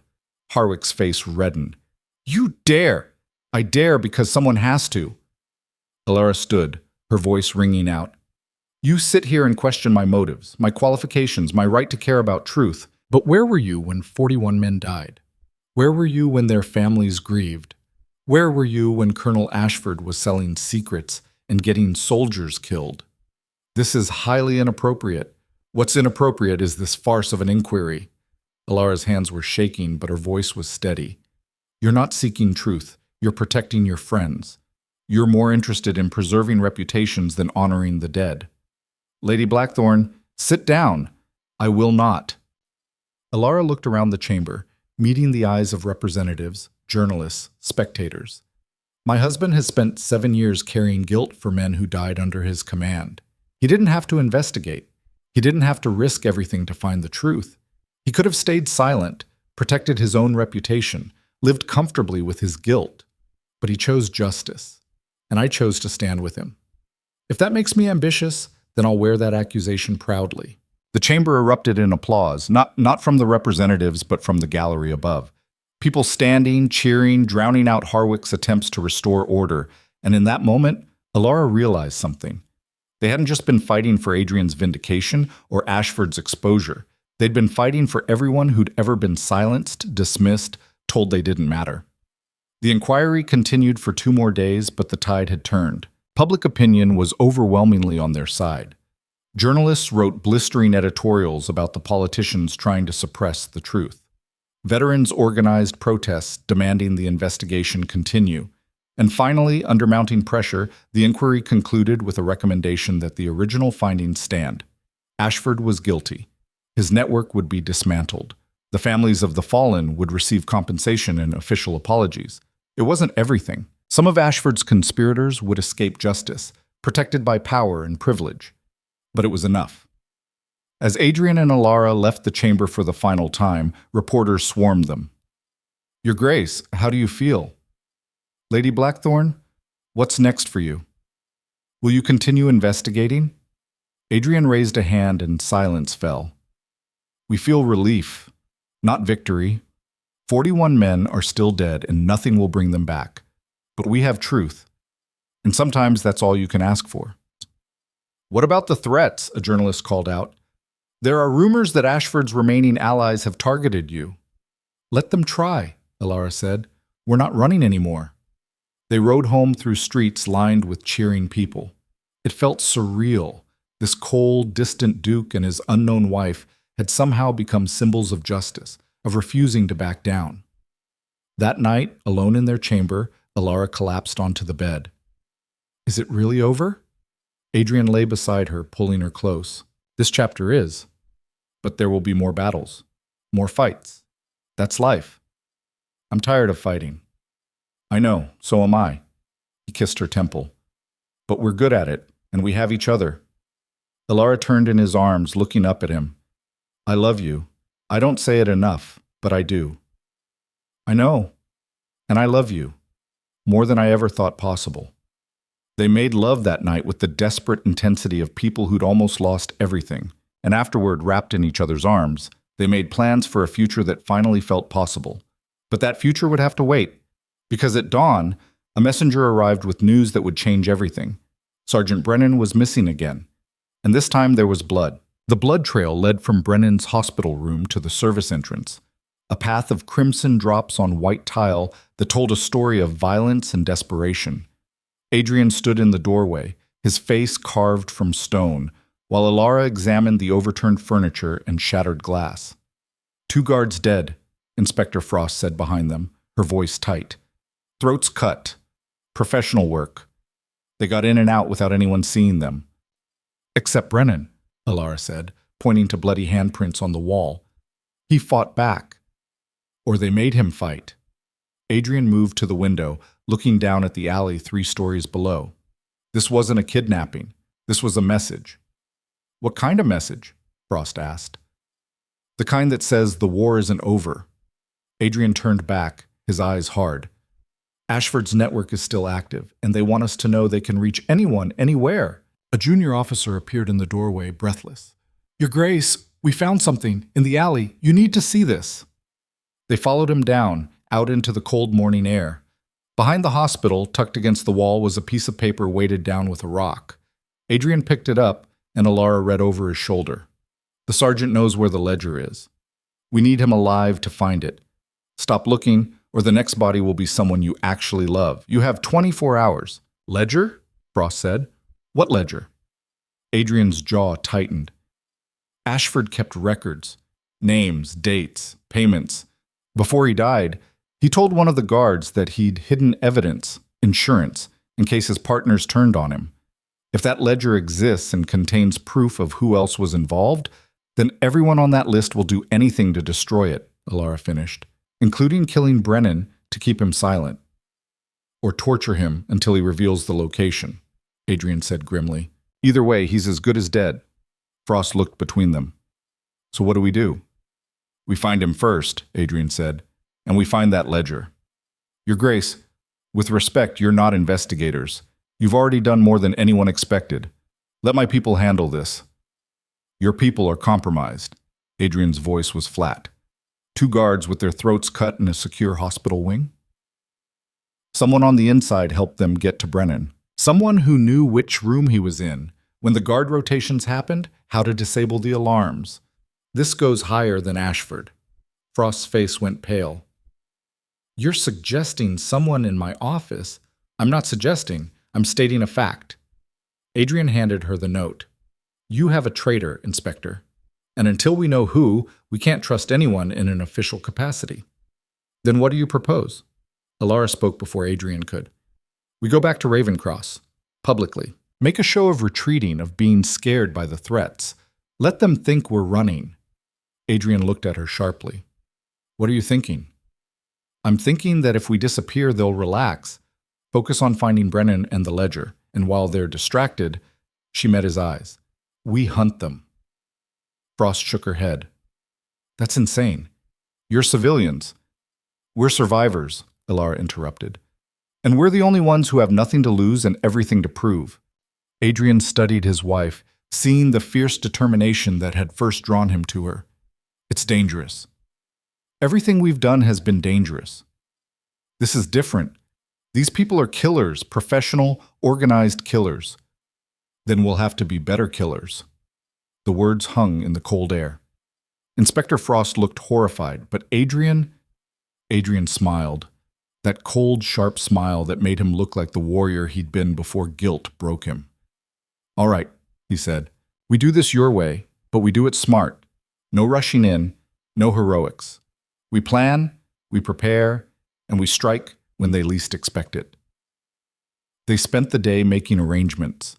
Publicly, the Duke and Duchess of Blackthorn announced they were returning to their northern estate, exhausted by the inquiry and frightened by threats.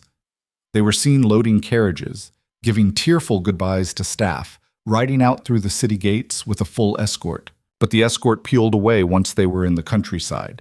And the carriage that arrived at Ravencross contained only servants and luggage. Adrian and Elara, meanwhile, had slipped out the back of Blackthorn Manor dressed as merchants, riding unremarkable horses, carrying no identifying marks. They headed not north but east, toward the port district where Ashford's network had been known to operate. Where do we start? Elara asked as they rode through increasingly rough neighborhoods. With the one person who might know where Ashford would hide evidence, Adrian said. His son. They found James Ashford in a modest house on the edge of the city. He answered the door himself, a man in his early 30s with his father's features, but none of his commanding presence. When he saw who they were, his face went white. Please, he said immediately. I don't know anything. I haven't spoken to my father in years. We're not here to accuse you, Elara said gently. We need your help. Why would I help you? You destroyed my father. Your father destroyed himself, Adrian said. But before he died, he hid evidence that could bring down the rest of his network. We need to find it before they do, and we think you might know where he would hide something that important. James laughed bitterly. You think he confided in me? The son he sacrificed 41 men to save? He could barely look at me after they released me. The guilt destroyed him long before you ever showed up. Then help us finish what he started, Elara said. Help us make sure those men didn't die for nothing. James stared at them for a long moment. Then, reluctantly, he stepped aside. Come in, but I can't promise anything. Inside the house was sparse but comfortable. James led them to a small sitting room and poured 3 glasses of whiskey with shaking hands. My father was paranoid, he said, sitting heavily in a worn chair. After I came back, after he started working for them, he became obsessed with protecting himself. He kept duplicate records of everything. Said if they ever turned on him, he'd drag them all down with him. Where would he hide them? Adrian asked. That's the thing. He never told me specifics. But he used to talk about his childhood, about this old estate his family owned before they lost everything. It was sold when he was 12, torn down years ago. But he'd mention it whenever he talked about safety, about places no one could touch. Where was this estate? Elara asked. Outside the city, west, near Greystone Ridge. James pulled out a worn map and pointed. Here. There's nothing there now but ruins and forest. But if he hid something he never wanted found. Adrian studied the map. It's perfect. Remote, abandoned, meaningless to anyone who didn't know his history. There's more, James said quietly. 3 days ago, before the inquiry ended, someone broke into this house while I was at work. They ransacked my father's old belongings, took his personal papers. I didn't report it because, he swallowed hard, because I was terrified. If they knew I was his son, if they thought I knew something, they'll come back, Adrian finished, once they realize the ledger isn't among his official papers. Then we need to get there first, Elara said, standing. Tonight. James looked up at her. You're going to search the ruins? In the dark? That's suicide. The area is dangerous. Bandits, wild animals, and if they're watching, then they'll see two idiots stumbling around looking for treasure, Adrian said, which is exactly what we want them to see. Understanding dawned on James's face. You're using yourselves as bait. We're creating an opportunity, Elara corrected. Either we find the ledger first, or we find the people looking for it. Either way, we win. Or you die. That's always been a possibility, Adrian said, standing and offering his hand to James. Thank you. If we succeed, your father's final act will be one of redemption. James shook his hand, tears in his eyes. I hope you're right, for all our sakes. They left as darkness fell, riding west through countryside that grew increasingly wild and empty. By the time they reached Greystone Ridge, it was past midnight. The moon was a thin crescent, providing just enough light to navigate by. The ruins of the Ashford estate rose from the overgrown landscape like broken teeth. Stone walls collapsed inward, timbers rotted and fallen, nature reclaiming what men had built. It looked like the skeleton of something that had died badly. Split up or stay together? Elara asked, her hand on the pistol at her hip. Together, Adrian said firmly. I'm not losing you in these ruins. They moved through the wreckage systematically, searching by the light of a single hooded lantern. Collapsed rooms, fallen staircases, cellars filled with stagnant water. Every shadow could hide an enemy. Every sound could be a warning. If Ashford hid something here, Elara whispered, where would it be? Somewhere that wouldn't decay, wouldn't be obvious. Adrian stopped suddenly. The family crypt. Old estates like this always had them. Stone vaults, sealed against the elements. They found it behind what had once been a chapel. A stone structure built into a hillside, its iron door rusted but still intact. Adrian forced it open with a crowbar from his pack, and they descended into darkness. The crypt was small, lined with stone shelves that had once held bodies. Now it held only dust and spiderwebs and the smell of centuries. But at the far end, behind a cracked memorial stone, Adrian found a metal box sealed with wax. This is it, he breathed. Elara held the lantern while he worked the seal free. Inside were documents, pages and pages of records written in Ashford's precise hand. Names, dates, payments, meeting locations, everything. We have them, Elara said, hardly believing it. We actually have them. Not yet we don't. Adrian closed the box and tucked it inside his coat. Not until we get this to someone we trust. They climbed out of the crypt and started back through the ruins. They'd made it halfway to where they'd left the horses when the lantern light caught movement. Men, dozens of them, emerging from the shadows with weapons drawn. Adrian and Elara froze, back to back, hands on their guns. A figure stepped forward into the weak moonlight. Lieutenant Davies. Your Grace, he said, his voice heavy with regret.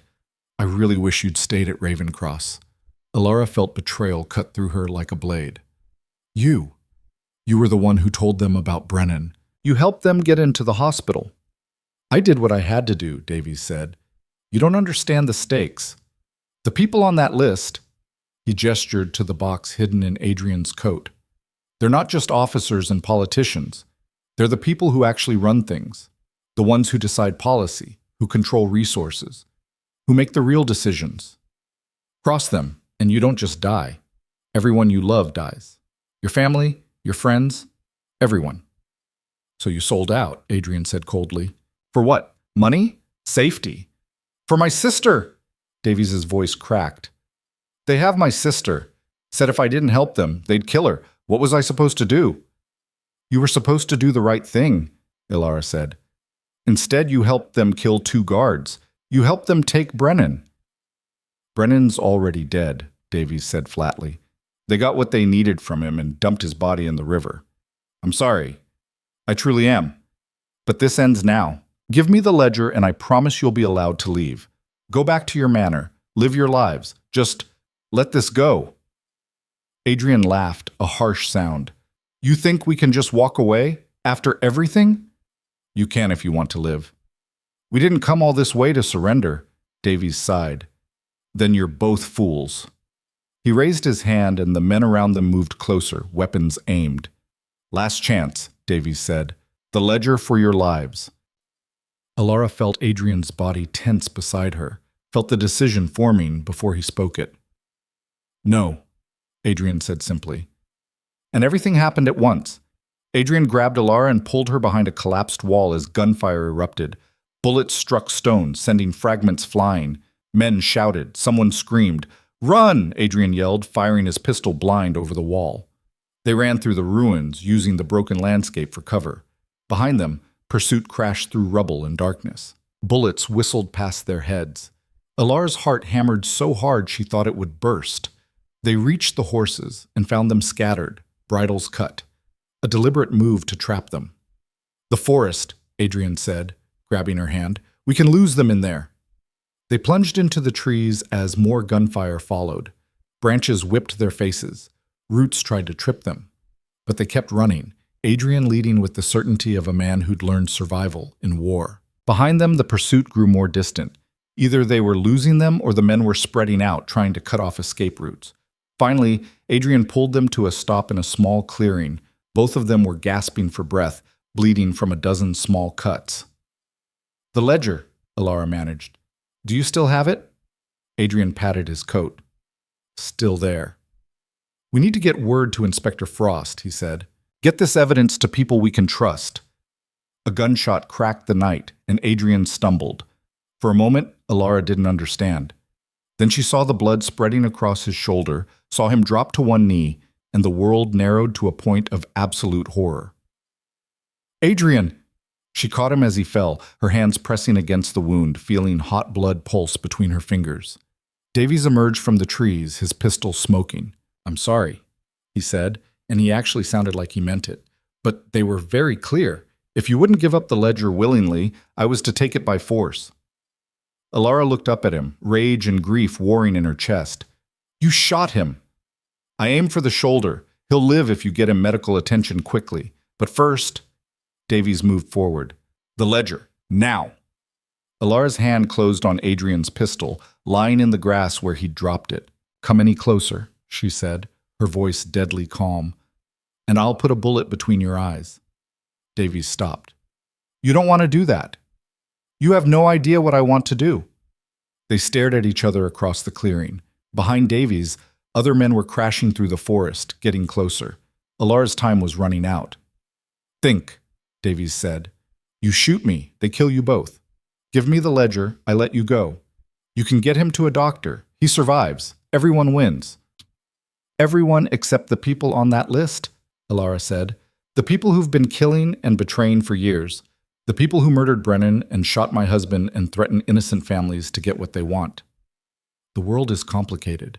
No, Elara interrupted. It's actually very simple. There are people who do the right thing and people who don't. You chose your side, now live with it.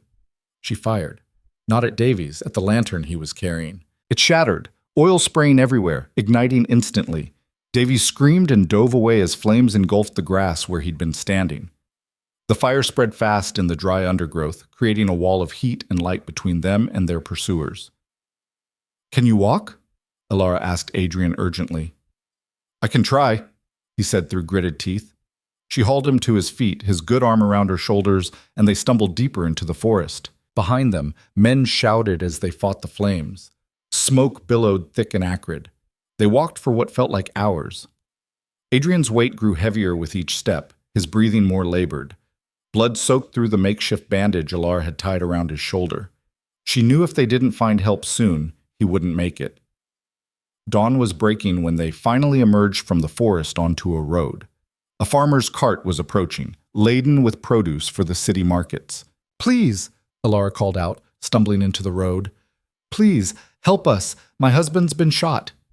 The farmer, an old man with kind eyes, took one look at Adrian's pale face and the blood, and didn't ask questions. He helped them into the back of the cart, covered them with burlap sacks, and drove. "Where to?" he asked. Elara gave him an address. Not Blackthorn Manor, not the hospital, not anywhere official, somewhere she prayed would still be safe.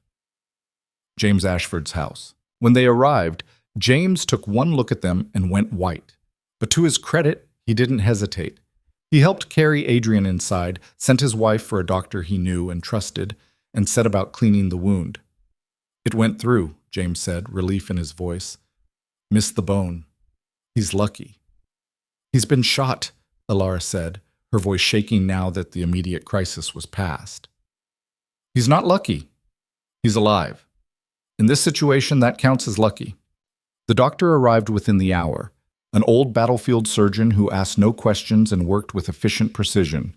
He cleaned the wound, stitched Adrian up, and left medicine for pain and infection. "He'll heal," the doctor said, "but he needs rest, weeks of it." After he left, Elara sat beside Adrian's bed, holding his hand, watching him sleep. The ledger lay on the table beside them, the evidence that had cost so much to obtain. James brought her tea. "What will you do now?" "I don't know," Elara admitted. "Davies was right about one thing. The people on this list are powerful. Exposing them won't be as simple as handing over evidence. But you'll try anyway." "We have to. Too many people have died for us to stop now." James nodded slowly. "My father, he made terrible choices, but in the end, he tried to do the right thing. I'd like to help you finish what he started." Elara looked at him, seeing past the fear to the determination underneath. "It's dangerous. So is everything you've already done. And you're still here." "Barely. But still here." James sat down across from her. "I have resources. Connections my father left me. People who owe my family favors. Let me help." Elara thought about it. Thought about the impossible task ahead, the enemies arrayed against them, the odds stacked so high it seemed laughable to even try. Then she looked at Adrian, sleeping fitfully, his shoulder bandaged, his face pale, but peaceful. "All right," she said, "we do this together, but we do it smart. No more running into the night, no more trusting the wrong people." "Agreed." They spent the next 3 days planning while Adrian recovered. James reached out to contacts, journalists willing to risk their careers, politicians with grudges against the establishment, military officers who'd always suspected corruption but lacked proof.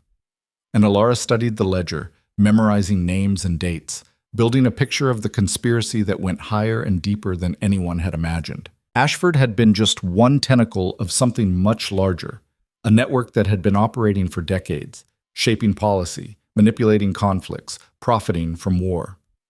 On the fourth day, Adrian woke up clear-headed for the first time. "Tell me we still have it," he said immediately. Elara held up the ledger. "We still have it." "And what's the plan?" "We're going to release it publicly, not through official channels. They're compromised, but simultaneously to every major newspaper, every opposition politician, every foreign embassy. Make it impossible to suppress or dismiss." Adrian smiled weakly. "That'll start a war." "We're already in a war. We're just changing the battlefield." "And Davies, the men who tried to kill us?"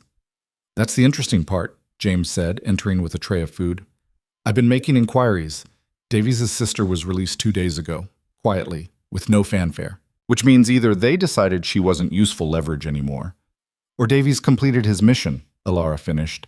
"He thinks we're dead, or at least he thinks we're too scared to act." "So we have an advantage," Adrian said. "They think they've won. For now, but once we release this," Elara gestured to the ledger, "they'll come after us with everything they have. Then we'd better make sure we're ready." They spent another week preparing. Adrian's shoulder healed slowly but steadily. Elara and James coordinated with their contacts, building a network of people willing to help publish and distribute the evidence.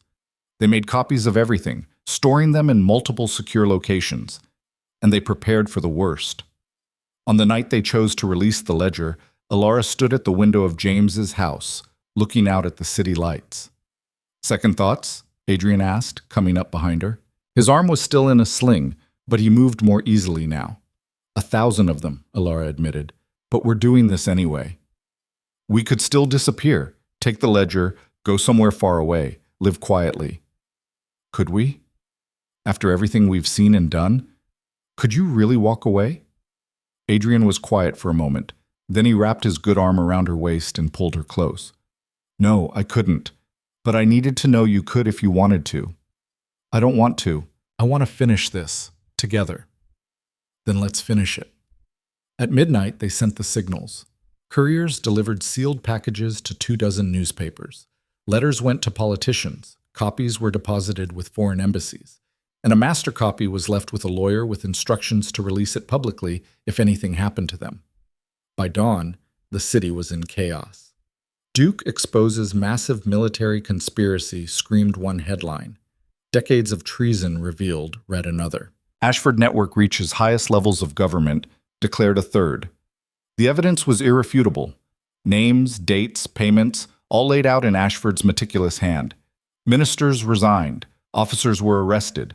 Parliament convened emergency sessions. The government teetered on the edge of collapse. And in James Ashford's modest house, Adrian and Elara waited for the retaliation they knew was coming. It came at noon. Not soldiers or assassins, but something worse, a summons from the crown itself. The king wanted to see them, immediately. It's a trap, James said. Probably, Adrian agreed. But we can't refuse. You can, Elara said. Stay here. Let me go. Absolutely not. Adrian, you're barely healed, which is why I'm not letting you walk into the palace alone. He stood, testing his shoulder, wincing but standing firm. We started this together. We'll finish it together. They dressed in their finest clothes, the Duke and Duchess of Blackthorn, no longer hiding, no longer running. They rode through streets lined with people, some cheering, some jeering, all watching the couple who'd brought down a government. The palace was a fortress of white stone and gold, guarded by soldiers in ceremonial armor that hid very real weapons. They were escorted through marble halls and past portraits of kings long dead, until they reached the throne room. The king was younger than Elara expected, barely 40, with intelligent eyes and a face that revealed nothing. He sat on his throne flanked by advisors, with guards stationed at every door. Your Grace, the king said. Lady Blackthorn, you've caused quite a stir. We've exposed quite a conspiracy, Your Majesty, Adrian replied.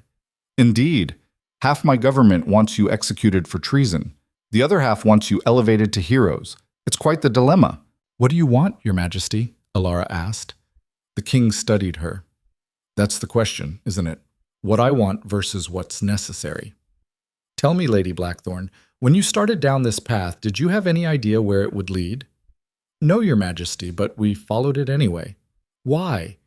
Because it was the right thing to do. The king laughed, a genuine sound. The right thing? What a quaint notion. Do you know how many people throughout history have done terrible things believing they were doing the right thing? Do you know how many people have done nothing, Elara countered, and let terrible things continue? Silence fell across the throne room. The advisors looked scandalized. The guards tensed. The king smiled. You're either very brave or very foolish, Lady Blackthorn. I've been told that before, Your Majesty. The king stood and descended from his throne. He walked to them, stopping just out of reach. Here's the situation. The evidence you've released is genuine. The conspiracy is real. But if I prosecute everyone implicated, I'll have to arrest half my government and quarter of my military command. The country will collapse into chaos. And if you don't prosecute anyone, Adrian said, you're complicit in their crimes. Precisely. So I need a solution, and I think you two might be it. I don't understand, Elara said. I'm creating a special commission, independent, empowered, answerable only to the crown. Its mandate will be to investigate corruption, expose wrongdoing, and bring criminals to justice regardless of rank or status, and I want you to lead it. Adrian and Elara stared at him. You're giving us official sanction, Adrian said slowly, to do what we've already been doing? With the full weight of the crown behind you, yes. You've proven you can't be bought. can't be intimidated, and won't stop until you have the truth. Those are exactly the qualities I need. And what do you get out of this, Your Majesty? Elara asked. Justice without revolution, reform without collapse, and two people who've already demonstrated they're willing to die for what they believe in. The king's expression turned serious. This is not a reward. This is the most dangerous assignment I could possibly give you. You'll make enemies of the most powerful people in the country. You'll be hated, feared, and targeted. Your lives will be in constant danger, but you'll also have the power to change things, to make the system work the way it's supposed to. Adrian and Elara looked at each other. A whole conversation passed in that glance. We accept, they said together. The king nodded. Then kneel. They knelt before the throne.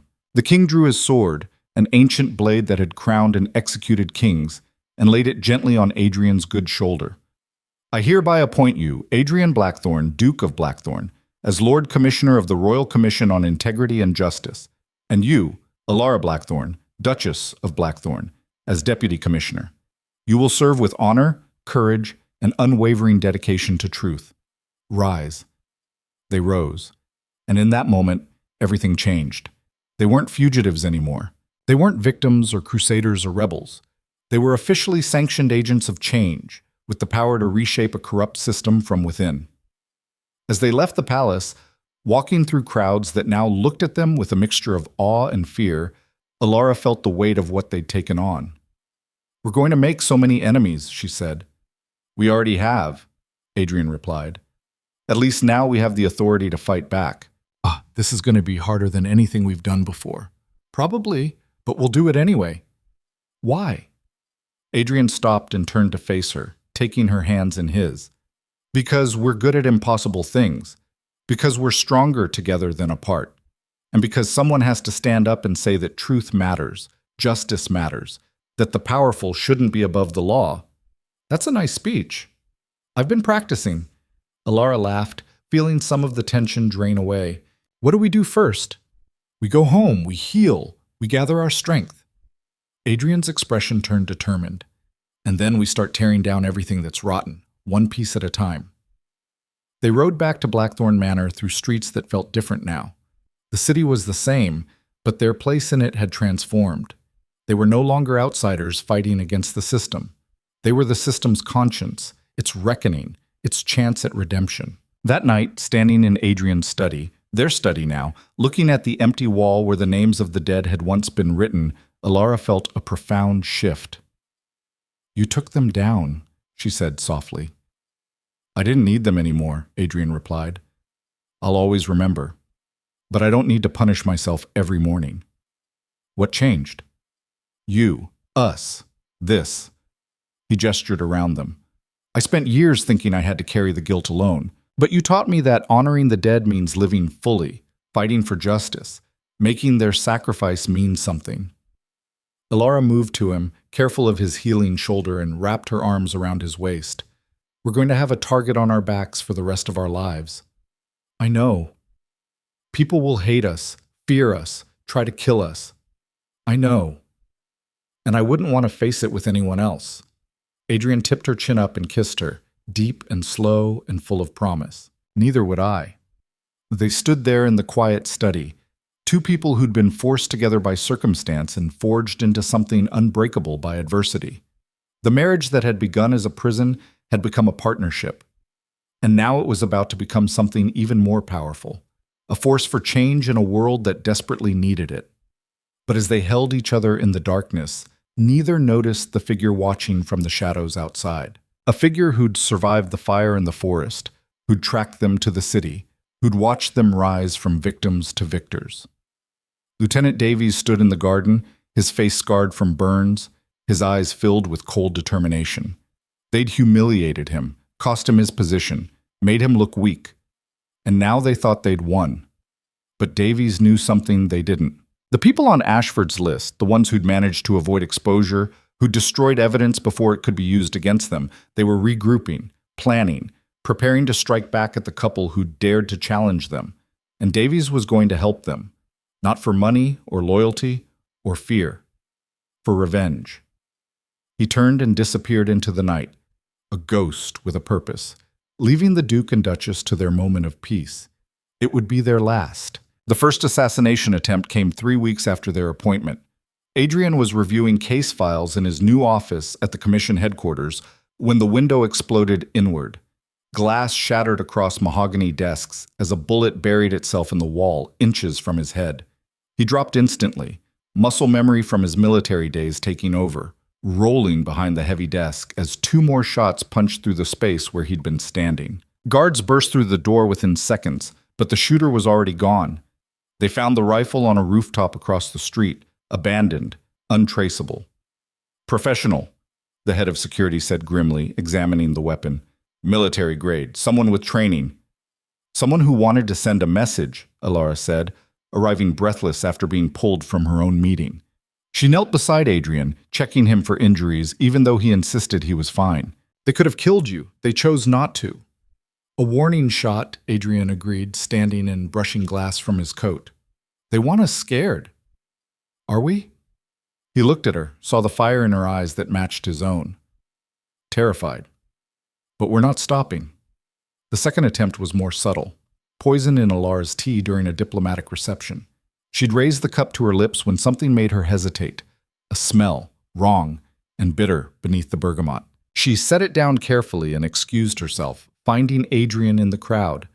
"Someone just tried to kill me," she murmured against his ear, maintaining her smile for watching guests.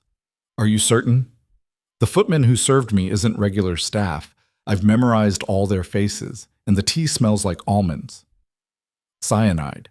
They had the cup analyzed later, confirmed the poison. But the footman had vanished into the city's underbelly, impossible to trace. "They're escalating," James Ashford said at their emergency meeting that night. He'd become an unofficial advisor to the commission, using his knowledge of his father's network to help track remaining conspirators. "First a warning, now a real attempt. They're testing your defenses, looking for weaknesses." "Then we need to go on offense," Elara said. "Stop reacting and start hunting." "Hunt who?" Adrian asked. "We don't even know who's targeting us specifically." "Yes, we do." Elara pulled out the ledger, now worn from constant reference.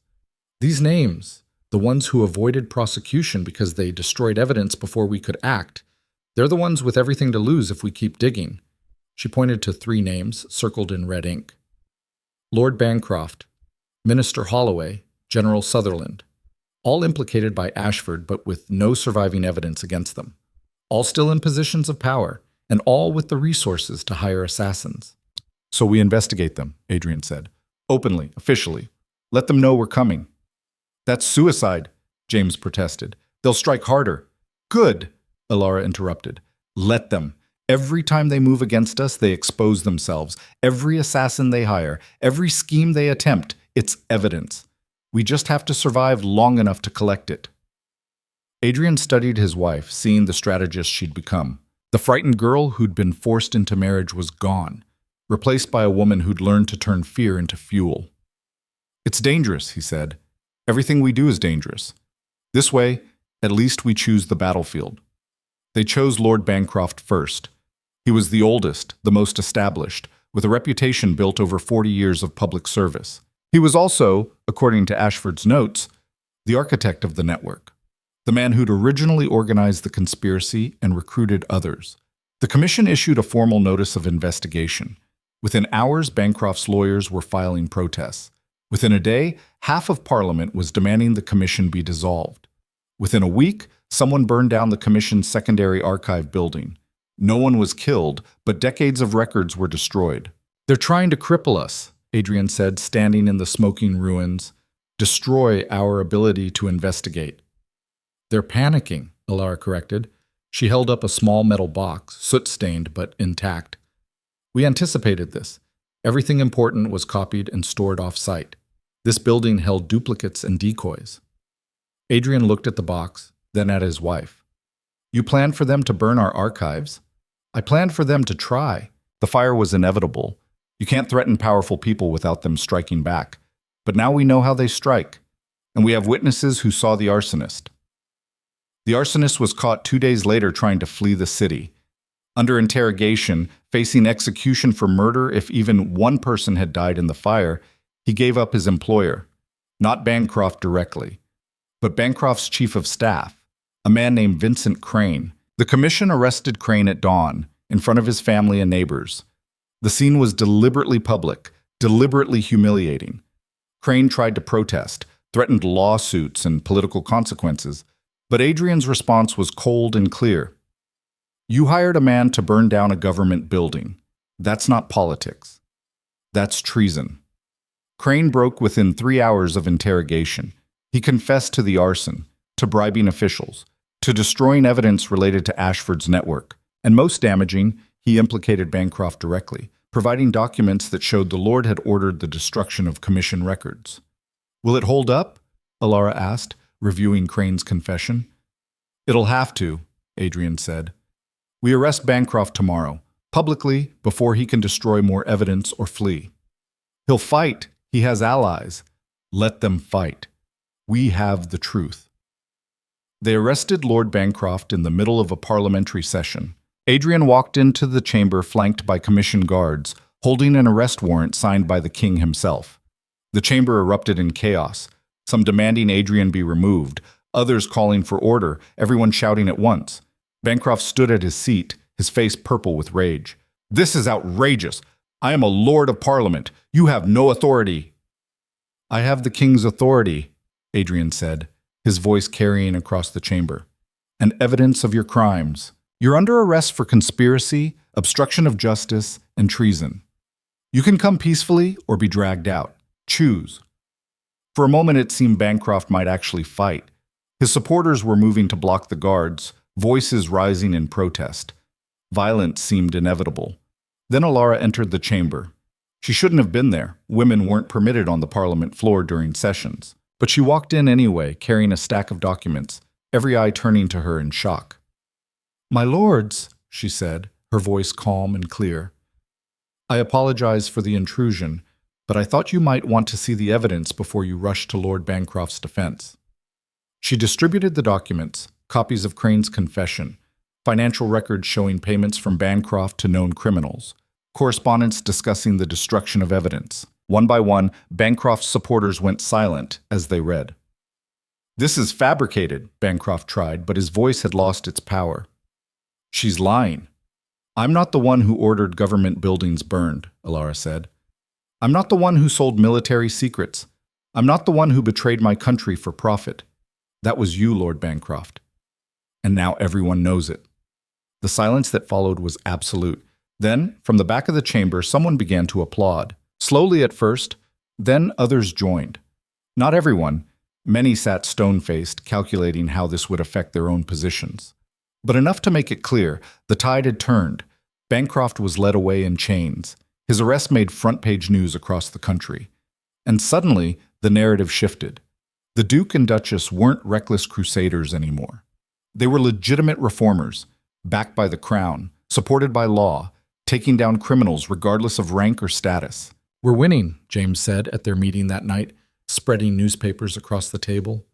Look at these editorials. Justice finally served. The Commission's first major victory.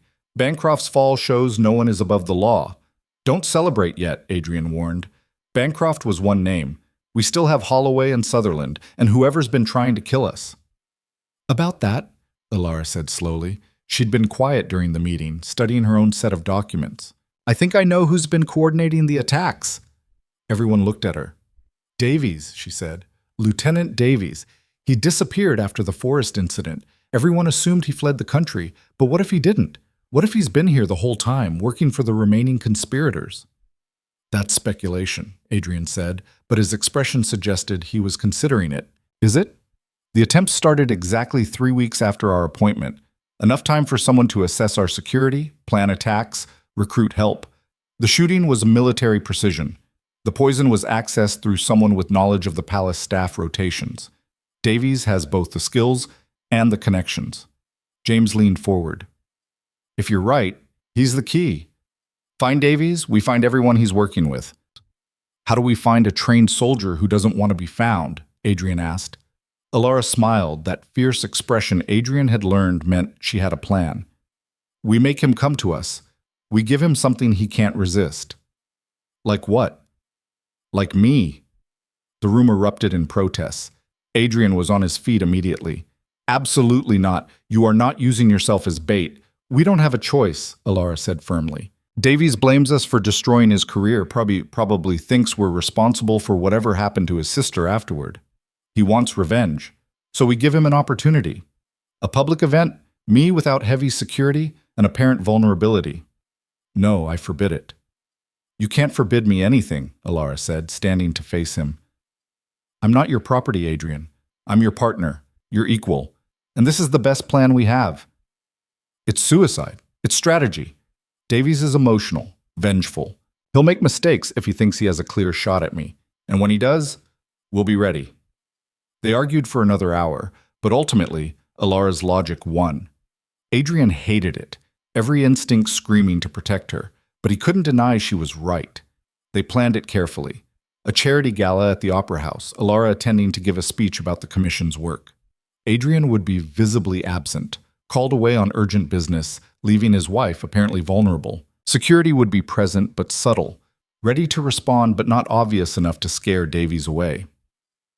If this goes wrong, Adrian said the night before the gala, holding Elara close in their bedroom, if something happens to you, then you'll avenge me, Elara finished, and you'll keep fighting because that's what we do. I don't want to fight without you. You won't have to. I'll be fine. Promise me. I promise I'll be careful. That's the best I can offer. Adrian pulled her tighter, breathing in the scent of her hair, memorizing the feel of her in his arms. When this is over, when we've actually won and the dust has settled, I want to take you to Ravencross. Stay there for a year. Maybe longer. Just us. No politics, no investigations, no death threats. That sounds perfect, Elara murmured. But first we have to survive tomorrow. First we have to survive tomorrow. The gala was everything they'd planned, glittering, crowded, full of society's elite. Elara wore a midnight blue gown that made her look like visiting royalty, diamond earrings catching the chandelier light. She moved through the crowd with practiced grace, smiling and making conversation, all while her eyes scanned for threats.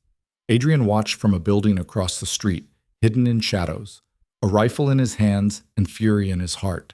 He had 20 guards scattered through the opera house, all of them briefed, all of them ready. But it wasn't enough. It would never be enough when the woman he loved was deliberately standing in the line of fire. Elara gave her speech at 9 o'clock. She talked about justice and accountability, about the Commission's mission to root out corruption regardless of who it exposed. Her voice was strong, confident, showing none of the fear Adrian knew she must be feeling.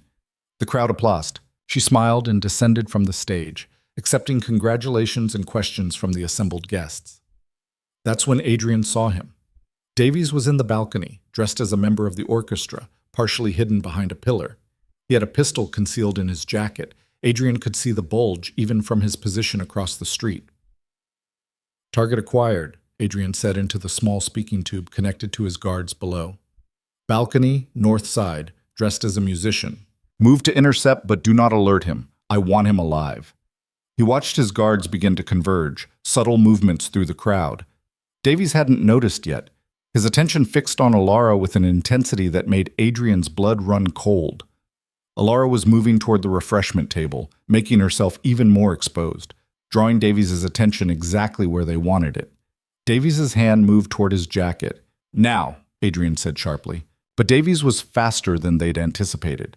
He saw the guards coming, his military training kicking in instantly. Instead of drawing the pistol, he vaulted over the balcony railing, dropping 15 feet to the main floor, rolling with the impact and coming up running. People screamed. The crowd scattered. Guards converged, but Davies was already moving, using panicked guests as cover, heading for the exit. Elara didn't run. She moved toward him instead, intercepting his path with deliberate courage. "Davies!" she called out. "Stop!" He skidded to a halt, his hand now definitely on the pistol. They stood 10 feet apart, the crowd pressing back to give them space, creating an arena. "Move," Davies said, his voice raw. "I don't want to hurt you in front of all these people, but I will." "You already hurt me," Elara said calmly. "You shot my husband. You tried to have me poisoned. You're working for people who've killed dozens. So forgive me if I don't believe your concern for witnesses." "They have my sister," Davies said, and Adrian heard the desperation in his voice. You don't understand. They released her, but they said if I didn't help them, they'd take her again. They'd kill her. What was I supposed to do? Ask for help, Elara said. Come to us. We would have protected her. Like you protected Brennan? Davies laughed bitterly. He trusted you, and he died. He died because people like you sold him out. Elara's voice rose, anger breaking through her calm. You keep saying you had no choice, that you were forced, but that's a lie. You always had a choice. You chose the easy path, the coward's path. Don't call me a coward, then stop acting like one. Elara took a step closer, ignoring the gasps from the crowd. If you want to shoot me, but don't pretend you're doing it for your sister or because you have no choice. Own what you've become. Davies's hand shook on the pistol. Across the street, Adrian had the man in his sights, one finger on the trigger, waiting for any excuse to fire. They'll kill her, Davies whispered. If I don't kill you, they'll kill her. Then help us kill them first, Elara said. Tell us who's running this, who ordered the attacks, who has your sister. Help us end this and we'll protect her. You have my word. Your word? Davies looked at her with something like wonder. You do that? After everything I've done to you? Not for you, Elara said. For your sister. She's innocent in this. She shouldn't pay for your mistakes. Davies stood frozen, torn between violence and redemption, fear and hope. The opera house was absolutely silent, hundreds of people holding their breath, waiting to see which choice he'd make.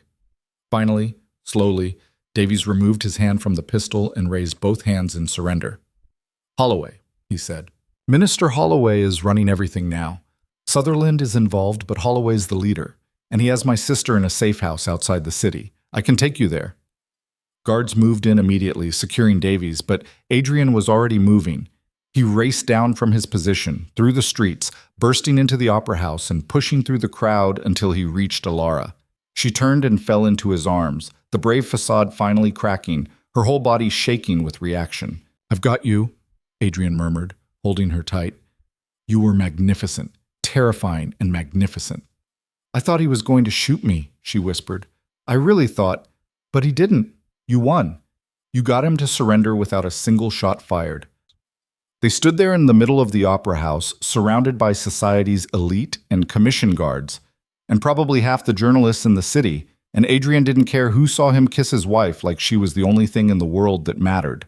Because she was. The raid on Holloway's safe house happened at dawn. Adrian led it personally, Davies guiding them despite being in chains. They found Davies' sister locked in a basement room, malnourished and terrified but alive. And they found more. Documents Holloway had been stupid enough to keep, outlining the entire conspiracy, everyone involved, every crime committed. It was more evidence than they dared hope for. Why would he keep all this? James asked, sorting through papers. Insurance, Adrian said. The same reason Ashford kept his ledger. These people don't trust each other. They document everything in case they need leverage. Then we have them, Elara said, reading over his shoulder. All of them. Holloway, Sutherland, everyone in their network. This is over. The arrests happened simultaneously across the city. Minister Holloway was taken from his office, General Sutherland from his military command, dozens of others from their homes and workplaces. The conspiracy that had operated in shadows for decades was finally completely exposed. The trials took months. Every detail was made public, every crime documented, every victim acknowledged. Some of the accused tried to flee and were caught at borders. Others attempted to bargain, offering testimony against their co-conspirators in exchange for reduced sentences.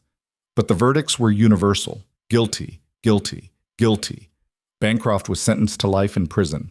Holloway was executed for treason. Sutherland took his own life rather than face trial.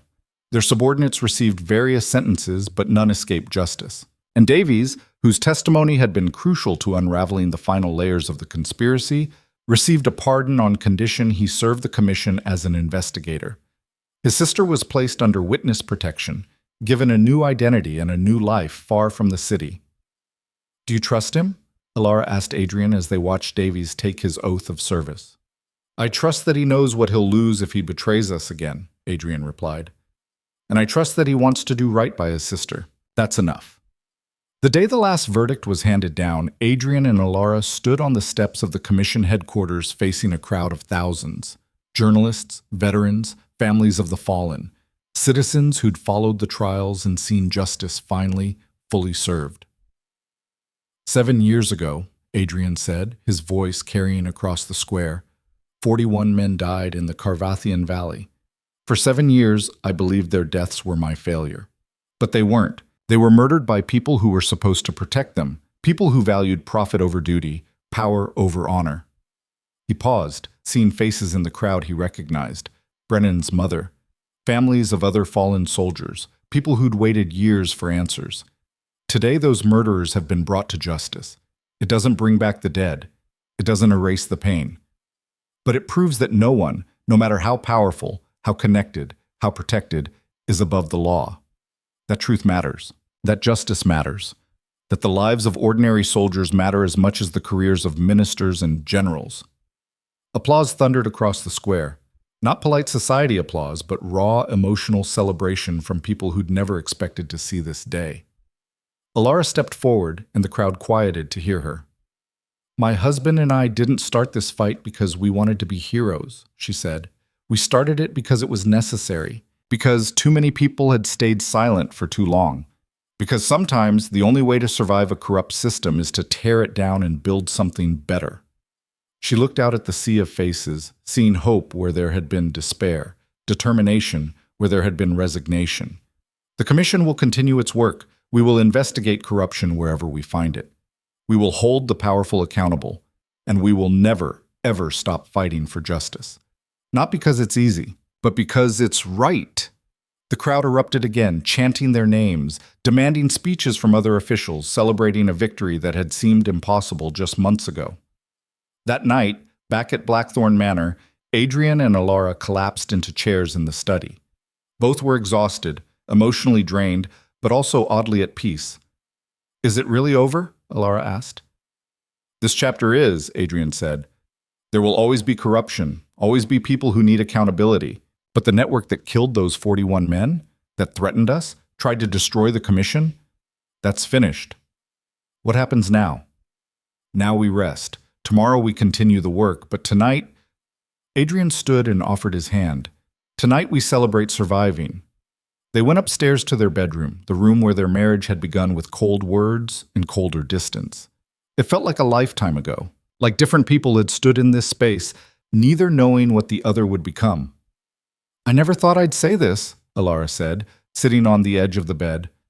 But I'm glad they forced me to marry you. Adrian laughed, sitting beside her. Even though I was a terrible husband at first? Especially because of that. If you'd been kind from the start, I might have just accepted the gilded cage. Instead, you made me angry enough to fight. And fighting together made us this. This being partners, equals. People who've stared down death and corruption and came out stronger. She took his hand, lacing their fingers together. I love you, Adrian Blackthorn. Not despite everything we've been through, but because of it. I love you too, Adrian said, pulling her close. You're the bravest person I've ever met. You walked into fire for truth, for justice, for me. I don't deserve you. No, Elara agreed with a smile. But you're stuck with me anyway. They made love that night with the relief of people who'd survived something impossible. And afterward, lying in the darkness, Elara made an announcement that would change everything one more time. I'm pregnant, she said quietly. Adrian went completely still. What? I've known for a few weeks. Didn't want to tell you while we were in danger. Didn't want you distracted or trying to pull me off the investigation. But now, she placed his hand on her still flat stomach. We're having a baby. Adrian's eyes filled with tears. A baby. We're having a baby. Are you happy? Happy? Adrian laughed through his tears. Elara, I never thought I'd have this. A wife who loved me, a life with purpose, and now a child? I'm beyond happy. I'm terrified and grateful and more in love with you than I knew was possible. He kissed her stomach gently, then moved up to kiss her lips. What do you want, boy or girl? Healthy, Elara said. And brave, and willing to fight for what's right. Then they'll be just like their mother. They fell asleep holding each other, dreaming of a future they'd earned through courage and sacrifice, and refusing to give up when the entire world seemed arrayed against them. And across the city, in commission headquarters, the night guards walked their rounds past walls now covered with new names. Not the dead, but the living. Veterans who'd received justice. Families who'd received answers. Citizens who'd received proof that the system could work if people were willing to fight for it. The Duke and Duchess of Blackthorn had started a revolution. Not with violence or armies, but with truth and determination and an unwillingness to accept that power meant immunity. And their legacy was just beginning. 6 months into Elara's pregnancy, the commission received intelligence that would test everything they'd built. A coded message arrived at headquarters, delivered by a street urchin who vanished before guards could question him. The message was brief, written in the same cipher Ashford had used in his ledger. There's one more. The architect. Find the wolf before the wolf finds you. Adrian spread the decoded message across his desk, his expression grim. Elara stood beside him, one hand resting on her rounded belly, the other gripping the edge of the desk. The architect, she said slowly. Bancroft claimed he started the network. But what if he was lying? Or what if he was also being used? Adrian finished. What if there was someone above him all along? Someone who let us arrest Bancroft, Holloway, Sutherland, let us think we'd won, while they remained hidden? James Ashford entered the office, carrying a stack of old files. His face was drawn, worried. I've been going through my father's earliest records, before the ledger, before the organized network, and I found something. He laid out a faded photograph on the desk. It showed a group of young officers, barely out of academy, standing in formal military dress. Ashford was there, young and eager. Bancroft stood beside him. And in the center, commanding attention even in the old image, was a man Adrian recognized. That's Lord Chancellor Reeves, Adrian said, his blood running cold. The king's chief advisor. Look at the back, James said, turning the photograph over. Written in faded ink. The founding members. Long may we prosper. R. R for Reeves, Elara whispered. He's been there from the beginning, probably orchestrated everything, used the others as puppets. And now he knows we're close to discovering him, Adrian said. The message wasn't a warning, it was a threat. He's going to move against us before we can expose him. How do you fight someone that close to the king? James asked. Reeves has access to everything, the palace, the military command, the treasury. He could turn the entire government against you with a word. Then we don't fight him in the open, Elara said, her mind working rapidly despite the exhaustion of pregnancy. We can't arrest him without proof, and he's had decades to cover his tracks. But everyone makes mistakes. Everyone has weaknesses. What's his weakness? Adrian asked. Elara smiled, that fierce expression he'd learned meant danger for their enemies. Pride. He's been hidden so long, untouchable for so long, that he thinks he's invincible. So we make him prove it. We force him into the light. They spent 3 days planning. Adrian reached out to the few people he trusted absolutely.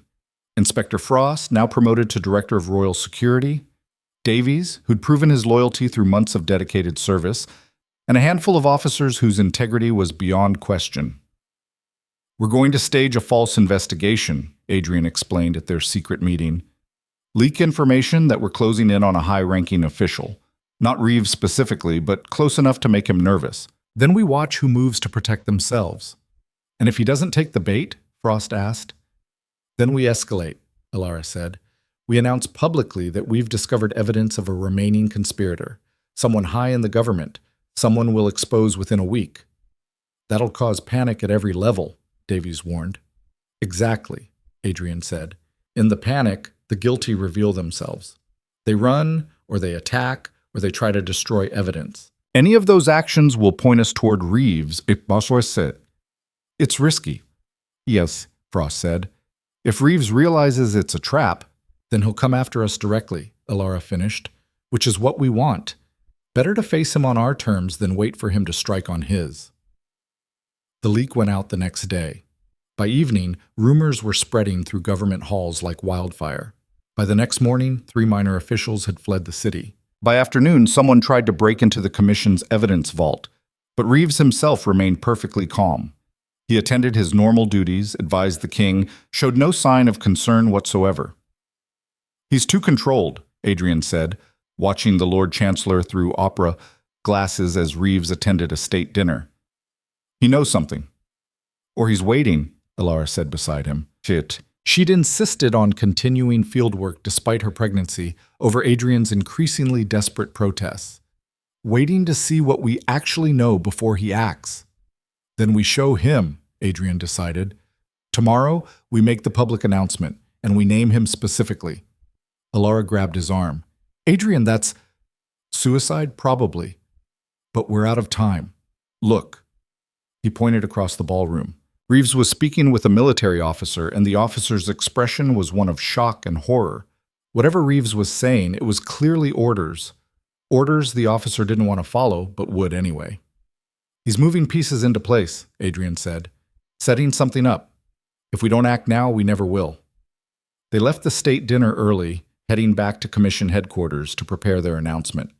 The streets were dark and empty, most of the city already asleep. Their carriage clattered over cobblestones, guards riding before and behind.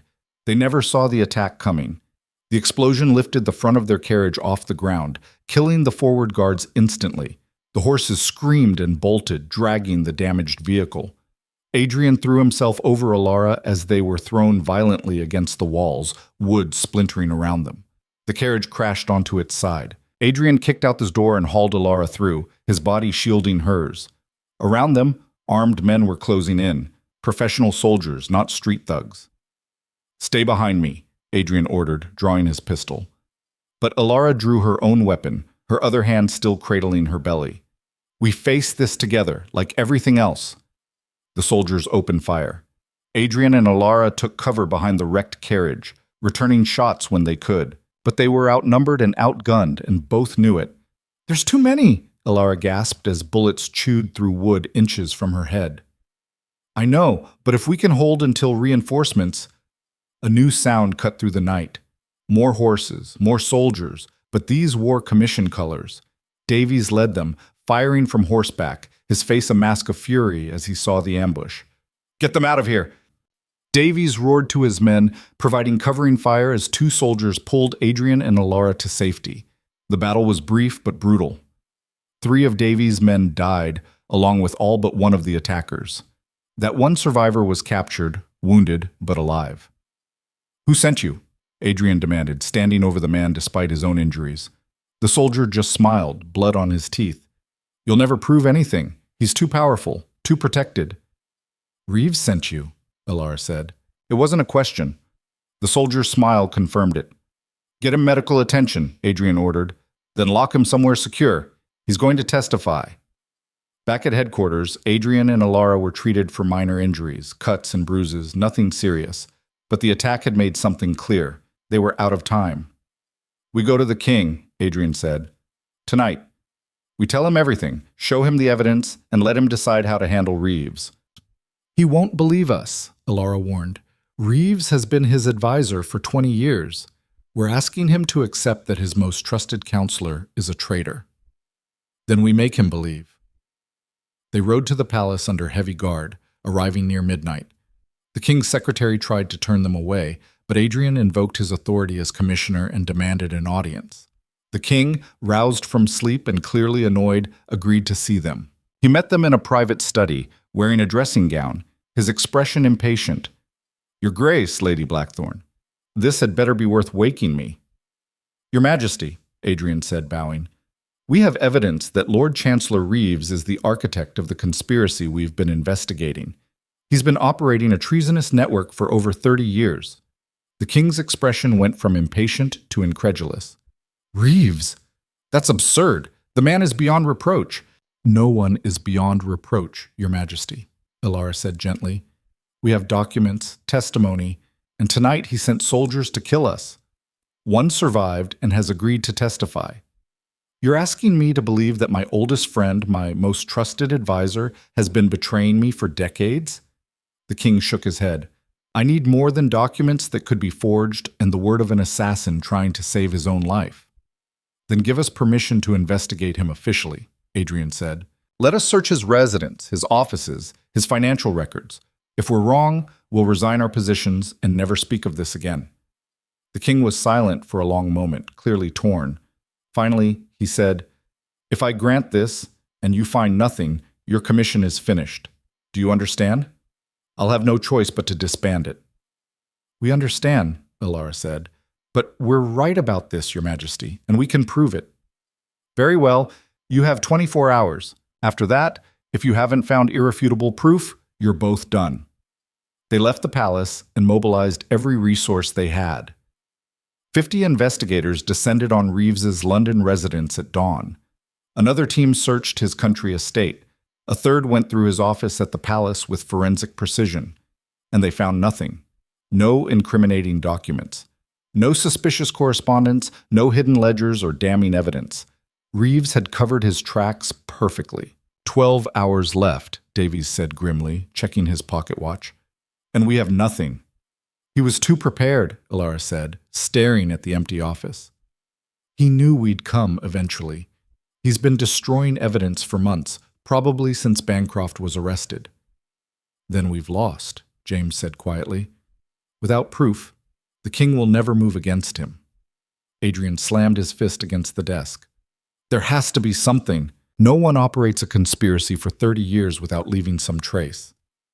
"Unless they had help hiding it," Elara said slowly.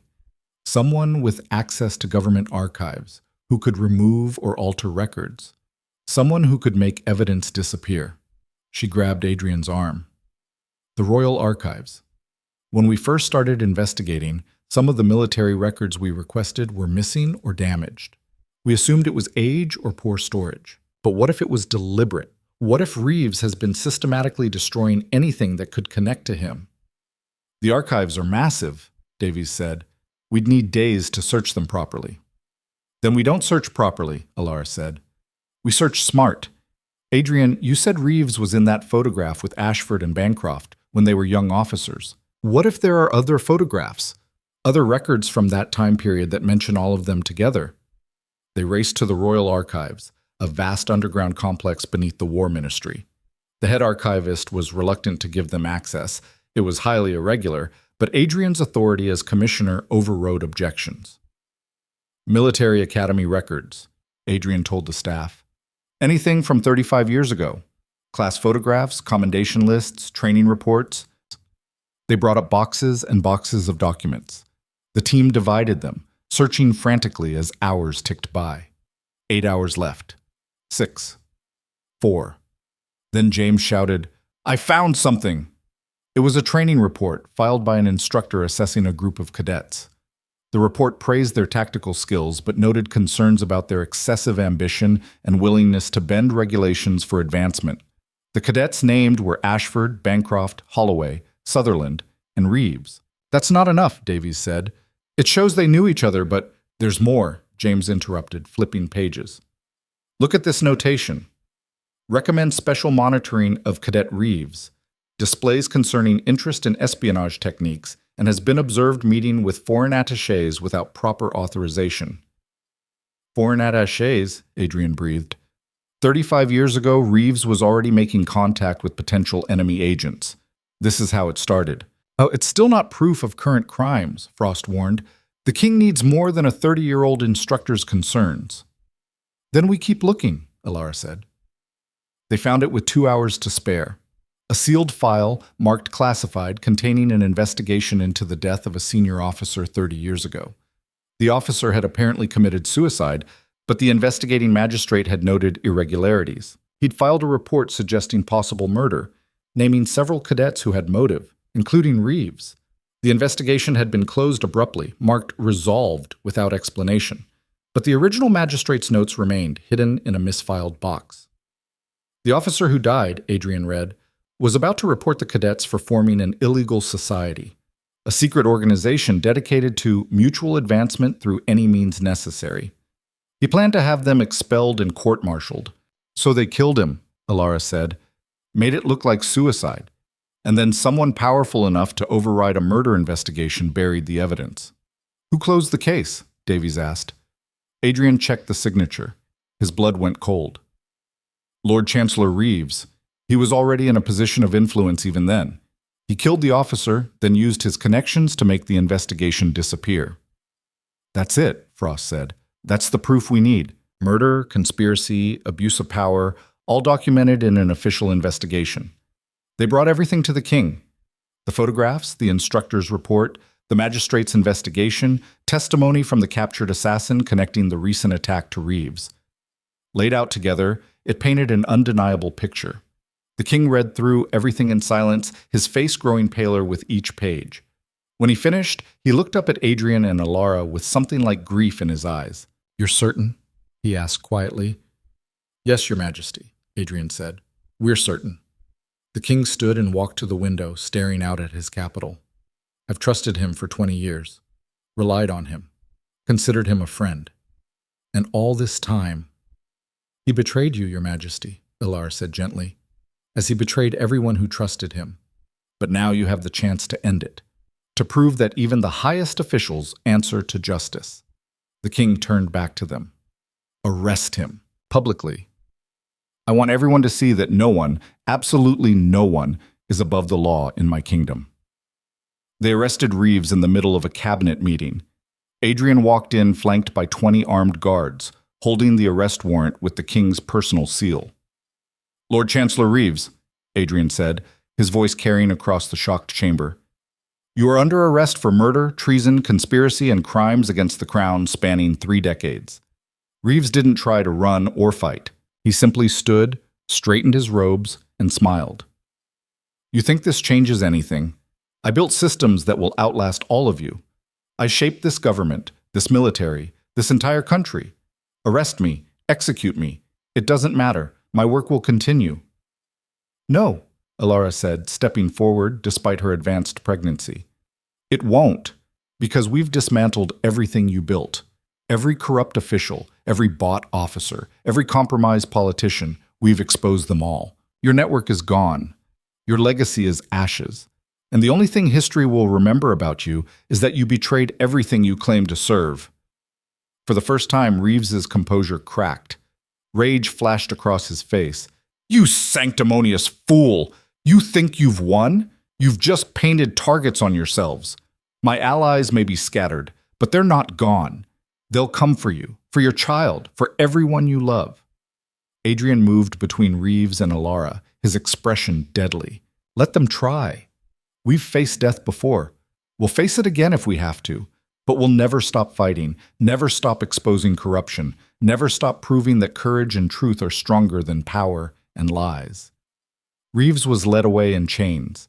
The cabinet sat in stunned silence, and Adrian and Elara walked out of the chamber together, hand in hand, knowing they'd finally, truly won. The trial of Lord Chancellor Reeves was the spectacle of the century. Every session was packed, every detail reported in newspapers across the country and beyond. The evidence was overwhelming, 3 decades of crimes laid bare for all to see. Reeves defended himself with characteristic arrogance, insisting he'd done what was necessary for the country's greater good. But the jury saw through the rhetoric. They saw a man who'd murdered, betrayed, and corrupted for personal gain and called it patriotism. The verdict came after 3 days of deliberation, guilty on all counts. The king himself delivered the sentence, death by hanging, to be carried out publicly as a warning to anyone who might follow Reeves's path. On the day of the execution, Adrian and Elara stood in the crowd, not on the platform with officials, but among the people. They wanted to witness this final act not as authorities, but as citizens seeing justice served. As the noose was placed around Reeves's neck, he looked out at the crowd and found them. For a moment, something like respect crossed his face. "You were worthy opponents," he called out. "I underestimated you both. My mistake." "Your mistake," Adrian called back, "was thinking power mattered more than people." The trapdoor opened. Reeves fell, and an era of corruption ended with him. 2 months later, Elara went into labor. It was a difficult birth. 16 hours of struggle in the master bedroom of Blackthorn Manor, with Adrian pacing outside and every doctor in the city on standby. But Elara had faced assassins and conspirators and public judgment. She faced childbirth with the same fierce determination, and at dawn on a spring morning, their daughter was born.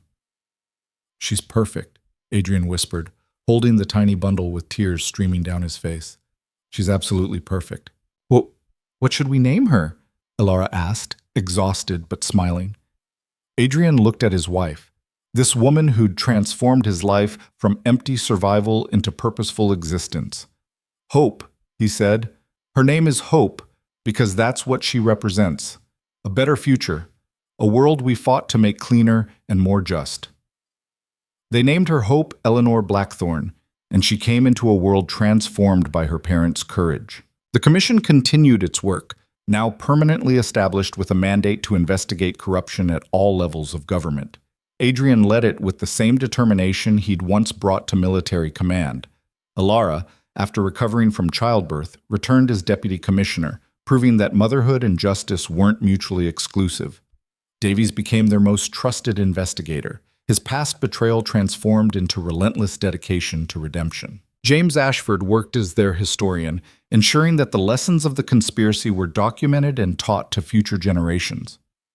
An inspector, now director, Frost built a security system designed specifically to prevent another Reeves from ever operating unchecked. But the most profound changes were personal. Adrian learned to forgive himself. The names that had haunted him for 7 years were finally laid to rest. Not forgotten, but honored. He established a memorial fund for fallen soldiers and their families, ensuring no one else would have to fight for acknowledgement the way Brennan's family had. Elara discovered she was far more than anyone had imagined when she'd been forced into marriage. She became a symbol for women across the country, proof that intelligence and courage mattered more than birth or status. She started a program training women as investigators, opening doors that had been closed for centuries. And together they built a marriage that became legendary. Not because it was perfect, they still fought, still disagreed, still struggled with the impossible demands of their work, but because they faced everything together, as equals, as partners, as two people who'd chosen each other even when the world tried to tear them apart. 5 years after Hope's birth, they had a son. They named him Marcus, after Sergeant Brennan's brother, honoring the man whose death had started everything. And 10 years after that, when their children were old enough to understand, Adrian and Elara sat them down and told them the story. All of it, the cold wedding night, the investigation, the danger, the triumph. Why are you telling us this? Hope asked. She was 10 now, with her mother's fierce eyes and her father's strategic mind. Because one day you'll face injustice, Elara said. Something wrong that everyone else accepts or ignores, and you'll have to decide whether to stay silent or speak up. What should we do? Marcus asked. He was 8, thoughtful and gentle, but with a core of steel. We can't tell you that, Adrian said, but we can tell you this. Speaking up is dangerous. It'll cost you comfort, safety, maybe even your life. But silence costs something too. It costs your soul. We chose to fight, Elara continued, and it was the hardest thing we've ever done. But we'd make the same choice again, because the world we've given you, cleaner, more just, more accountable, that's worth any price. Hope looked at her parents, these two people who'd become legends, and made a decision that would shape her own future. When I grow up, she said, I want to work for the commission. I want to fight for what's right, like you did. Marcus nodded. Me too. Adrian and Elara looked at each other, pride and worry warring in their expressions. They knew the challenges their children would face, the enemies they'd make, the dangers they'd court. But they also knew something else. They'd raised warriors. Children who understood that true nobility came not from title or birth, but from courage and integrity. 20 years after the wedding that had seemed like a prison sentence, Adrian and Elara stood on the balcony of Blackthorne Manor, watching the sunset paint the sky in shades of gold and crimson. Do you ever regret it? Adrian asked, his arm around his wife's waist. They were both graying now, bearing scars from 2 decades of dangerous work. The marriage, the investigation, everything we sacrificed? Elara leaned into him, comfortable and content. Not for a second. Do you? I regret the cold way I treated you at first, the months I wasted keeping you at a distance. But the rest? He pulled her closer. The rest made us who we are.